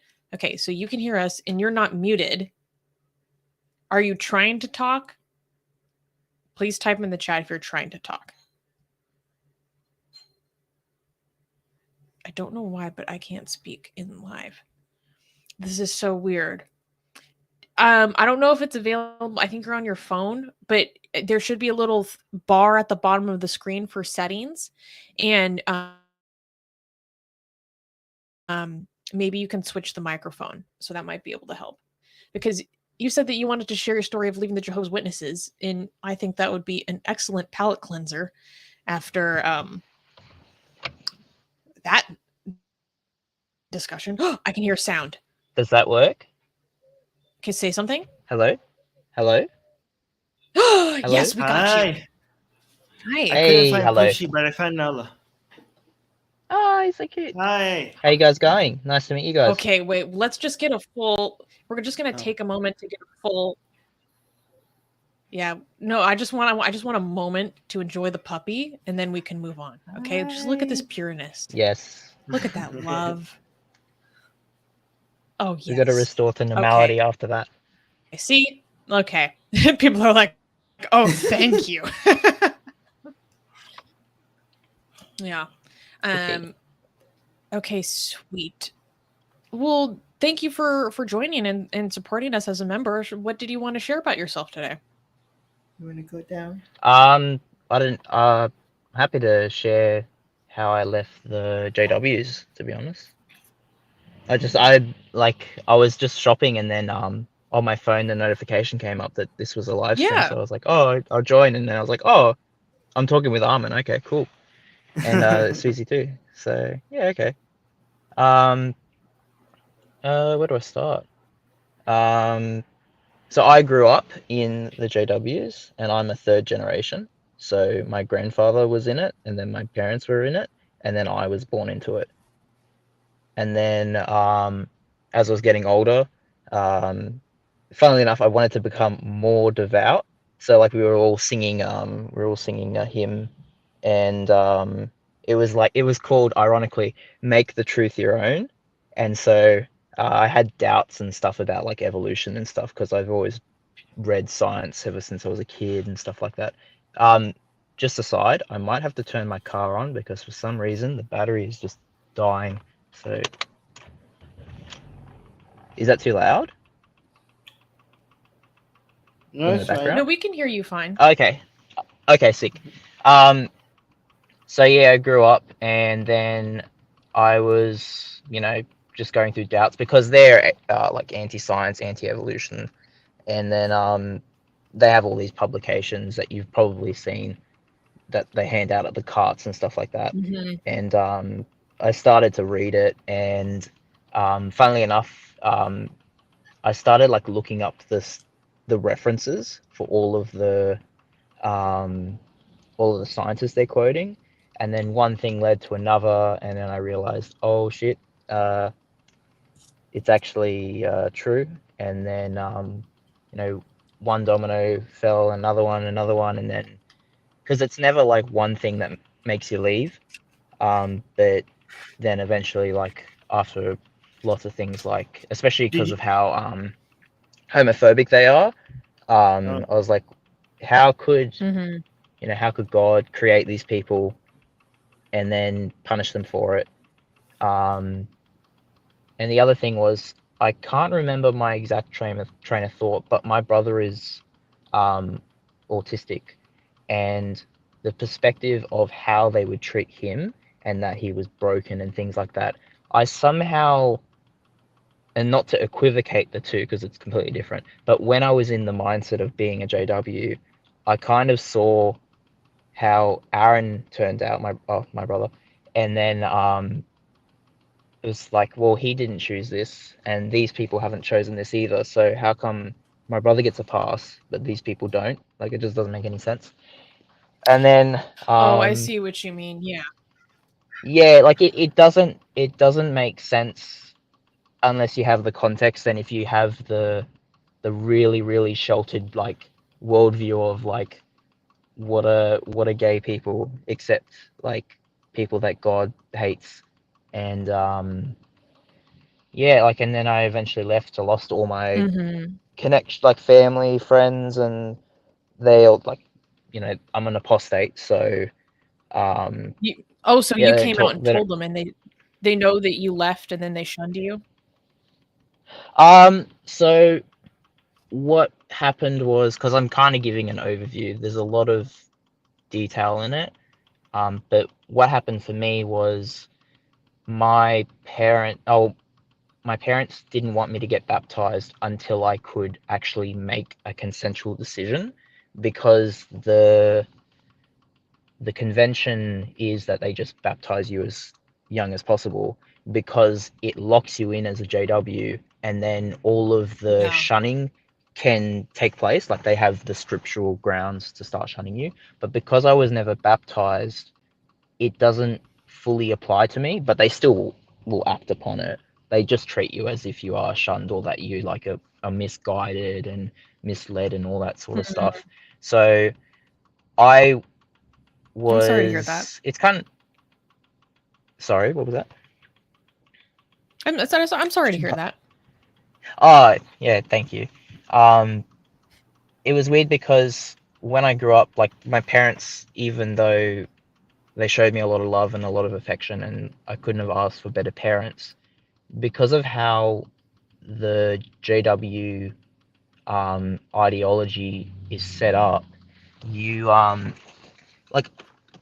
you're thought policed, and you can't even trust your own family. So, like, I couldn't go to my parents and tell them that, like, I thought that the stories in the Bible were ridiculous, like Noah's Ark and shit like that. And so I eventually allowed myself to think about my doubts, and then I eventually said something to my parents, or my mum, and then she's like, oh, I've kind of had some things that I don't really agree with as well. And then we kind of were able to talk to each other, and then and she was able to kind of talk with my dad, and then we kind of all left together. But because I was never baptized, I could be a lot more vocal about it. And like, I told my friends, and I was like, well, it doesn't make, like, the Bible doesn't make sense, and I don't understand how we can justify being so homophobic. And so I lost all those friends, and then just continued on. But it was funny because a lot of there was a guy in my church who's actually some really, really high ranking, or it's not even high ranking, because there's a thing within the JW called, I think it's, I can't remember, it's like the Gilead School, but it's just basically like their equivalent of like a cult compound is going to Bethel. And then there is a couple of schools that you can go to so that you can learn how to be like a circuit overseer, which is like all of the congregations within an area of wherever you live. Like, let's say in America, in one of the states, there'll be a whole bunch of churches, and there'll be a guy who goes around to all of them, and you can learn how to be that guy, which is the circuit overseer. And then there's other ones for missionaries and things like that. And there's this really prestigious school that this guy had gone to, and there's a recording on YouTube of him in the church I used to go to talking about like, the whole blood thing about you can't take blood transfusions. He's there advocating for like children not having blood transfusions, and that they're martyrs and stuff like that. But the problem is it's someone responding to the video. I don't have the original video, but I do know where that video is on YouTube. But it's just so annoying because someone keeps interjecting and stuff like that. But like, yeah, that's how like the logical conclusions of some of the things that they believe are just so harmful. It's not even funny. And yeah, it's weird because I've had brushes with those sort of things. And then all right, do you have any questions or anything you wanna, because we need to go soon? I'm not really sure. What do you guys I don't really know if I have any questions. I guess I can, yeah. Okay, so if you don't have any questions, like, I'm gonna ask you a question. Do you have do you have any relation with your parents right now? Like, if you don't mind me asking, like, are you close with your family? Okay. I'm very close. And they know that so they know that you left the religion, like. Yeah, my immediate family know. I'm quite close with my. Sorry. And there's because that's not what we usually hear. We hear that Jehovah's Witness families usually shun their kids completely. They do. But okay. I'm a very, very special case because, like, my parents just love me for me instead of loving me through the religion. But apart from my immediate family, none of the other people in my family particularly care about me. It's either that do you talk to your family much about religion and your views? I can't. I can't because there are complicated relationships where we kind of have to pretend that we're still in the church, but we are not in the church. So we have to play games and tap dance, but it kind of is known that I'm like an atheist and things like that. So like I don't see my cousins anymore, and I have to watch them go through the same indoctrination that I went through. It's just really awkward with my other family members who are in the JWs, but like most of them are in the JWs. Do you ever get tempted to tell them to get out, or like do you ever get tempted to tell them that, or you like no, you're just like gonna stay out of it? I would love to, but it just doesn't work that way, unfortunately. Like because you're talking about like unindoctrinating someone, and there's no way you could have like a 5-minute conversation and do that to them because like you just don't have enough access to them. Yeah. No, not even that. I think like with like, I mean, some of the things that I've read ever since I've come out, I came out like 5 years ago, but the things about like how people form beliefs and like the effects of indoctrination and like all of the ties to identity, it's just like a personal attack, and you kind of have to do like undo 50 years of indoctrination and all of the personal experiences and all that sort of stuff. Like it's hard enough talking to a normal Christian and like talking about the arguments with them, but like when you're in a high control religion like JWs or Mormons and things like that, it's just a whole other level. Because like I remember I was talking to someone and I was saying like, well, the fossil record, like, you know, in the geological column basically proves that the sequence of life forms came about from like simplicity to more complex things. And all he said was just like, well, couldn't have Satan just put them all there? So it's like what? Oh God. Yeah, he literally said that we're playing by different rules. It's like you can't converse them out of it. It's that old saying of like, you weren't reasoned into it, so you can't be reasoned out of it. Yeah, you just kind of have to. You just have to kind of put up with it. I just got distracted because I tried to actually imagine Satan putting the fossils there in detail. Like I was like, yeah, I know. And then you're like, how would that work? Because there's a lot of fossils. Like, did he like dig, and then like he had these fossils and he'd like put them there neatly, and then he put it back on? Like, how did he manage to? He just does it with magic. Oh, he just magic. Okay. His magic's more powerful than Jehovah God, somehow, and he did it in a way so that he could, deceive everyone, and then God's gonna punish us for being deceived. Like, I want to think of it. No, if we were like being serious about the theory like that, like I want to imagine like how would this work? Like this devil sitting somewhere and he's like doing some magic, and there's like he's doing spells, and all these fossils like just grow in the stone like somewhere like underneath it. Like that would be a cool movie to make actually. Like the process of the way, the biggest cover up, or like if we take the Garden of Eden story and like a young Earth creationist interpretation, which JWs aren't. There are some weird mix between old and young Earth, but let's say it's a young Earth interpretation. He's probably walked around and he's like killed each fossil in the sequence of simplicity to complexity, and he's just put all of the layers on top sequentially all over the earth. I mean, that you must be a genius, like the devil, for him to come. Like, imagine evolution. We should be worshiping him. Yeah, no. I know. But like, he's smarter than Darwin. Like the devil came up with this entire theory of evolution on himself, and he felt like, if this is true, what sort of evidence will make this justifiable to believe it? And he back engineered evolution, even though it's not real. Like, that is like some 4D chess. Like he's the greatest scientist who ever lived. Like, he understands all the DNA, gene, or like cellular biology to such a degree that he back engineered something that all the scientists have not figured out.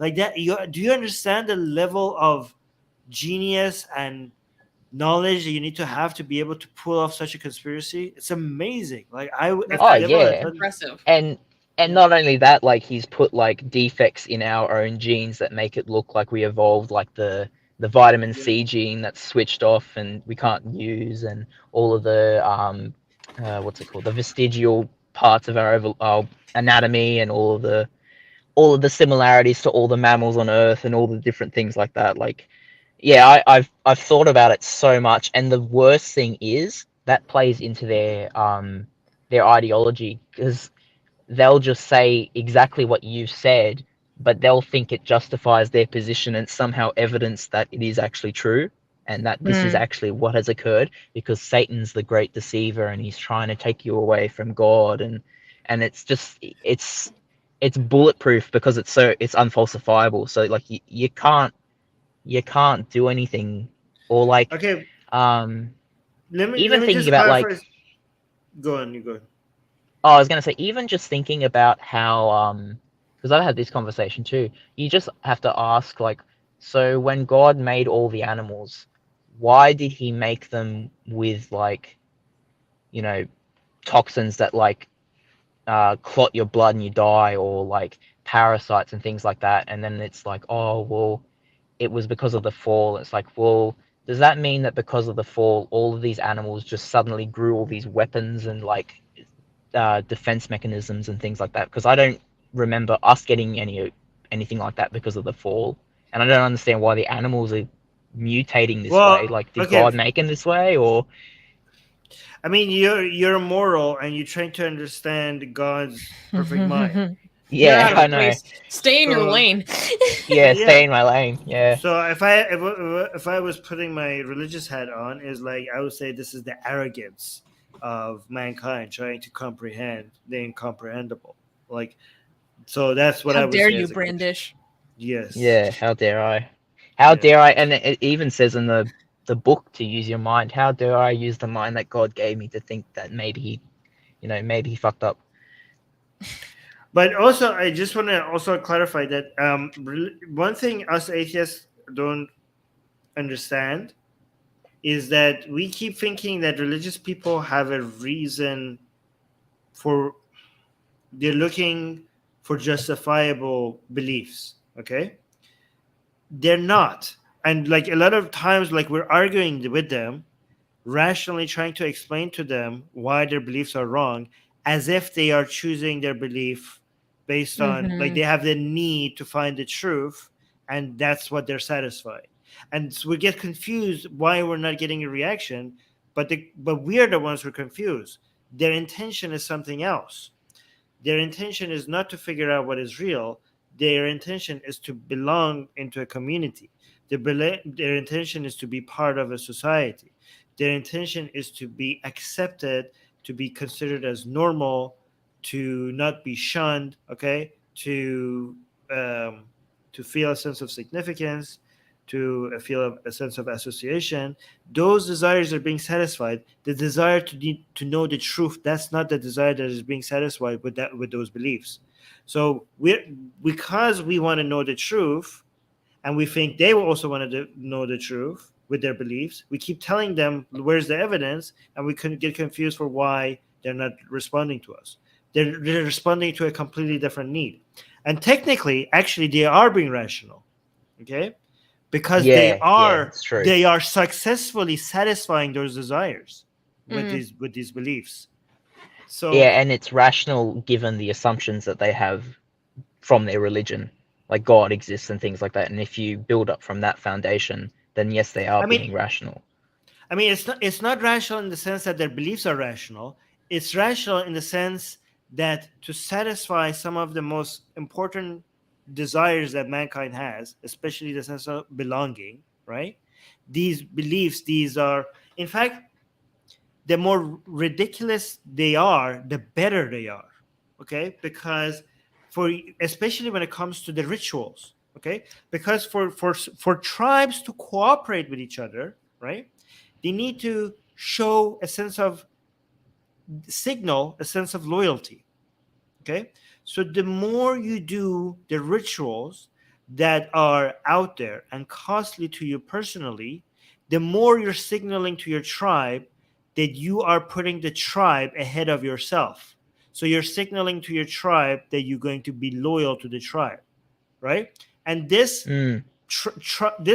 this act of this signaling of loyalty has basically separated the people, the humans that would cooperate with the tribe to move the tribe forward, rather than the people within the tribe that are looking for themselves and will just do what is the best interest of the individual.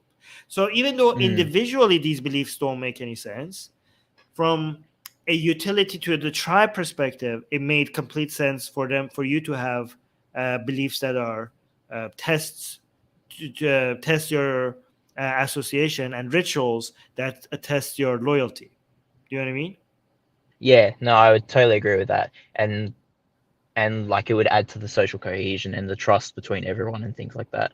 I think as well, I don't know if you guys would agree with this, it's also seeking consistency over what's true, because I've seen so many times that you show people like whatever it be, like pseudoscience or like religious beliefs that are contrary to what we know. If you show them the evidence and it's against something that's deeply held, the consistency of all the other beliefs that they hold will trump out, because this is what they've known their whole life, and how could all these other things be wrong, and all these sort of thoughts. We have to go soon. I just want to say something unrelated. I'm gonna start banning people who say anything negative about Susanna's looks. Okay, like I'm serious from now on. Like first of all, Susanna's gorgeous. Okay, you guys, I don't know what you guys are talking about. If you guys are gonna use like these subtle ways of trying to hurt her, I'm seriously gonna like ban you with no, like, maybe I should start with wishes. Should I just, Susanna? No, it's should fine, I block? It's fine. I can take it. Okay, I can't. I know you can take it, but I am pissed. I get really pissed. Wishes, what's going on? Like, I'm serious. Yeah, I'm Vicious. Should I just block Vicious from the live chat from now on? Susanna is fucking gorgeous. Fuck you. It's fine. It's fine. No, you are being disrespectful, Vicious. That is no way to talk to Susanna. From now on, anybody talks about Susanna like this. This is a rule in our live chat. I will just block you. All right. Anyway, sorry, Brandish. I just had to say that. No warning, by the way, okay. from now on. Yeah. No, needs to be said. Needs to be said. Okay. I wasn't watching the chat. Yeah. But yeah, okay. Well, if you guys have to go, then I'll let you guys go and finish the stream, and then we have a 3 hour. We have a 3 hour stop. Yeah, so we reached the 3 hour mark, so we have to go. It's all right. It's 1 o'clock here, so I'm probably gonna go to bed. All right, my God! Yeah, please do. Yeah. All right. Catch you guys. All right. Thank you later. Bye. Thank you for coming on. Bye. Okay. All right, guys. Make sure you like the video, you share the stream, you leave a comment. Vicious saying sorry. Okay, don't make sure it doesn't happen again. I'm serious. Like, this is like a new hard rule on this channel. Yeah. And yeah, but make sure, guys, when the stream is over, you leave a comment and hit the bell notification, and please recommend the channel to your friends and especially to your enemies. Okay, your enemies. Recommend our channel to your enemies. Okay. All right, guys. Thank you so much. We have the news in 2 days. We have juicy news show. Yeah. So tune in. So 2 days, same time as when this stream started. All right, guys. Bye. Bye.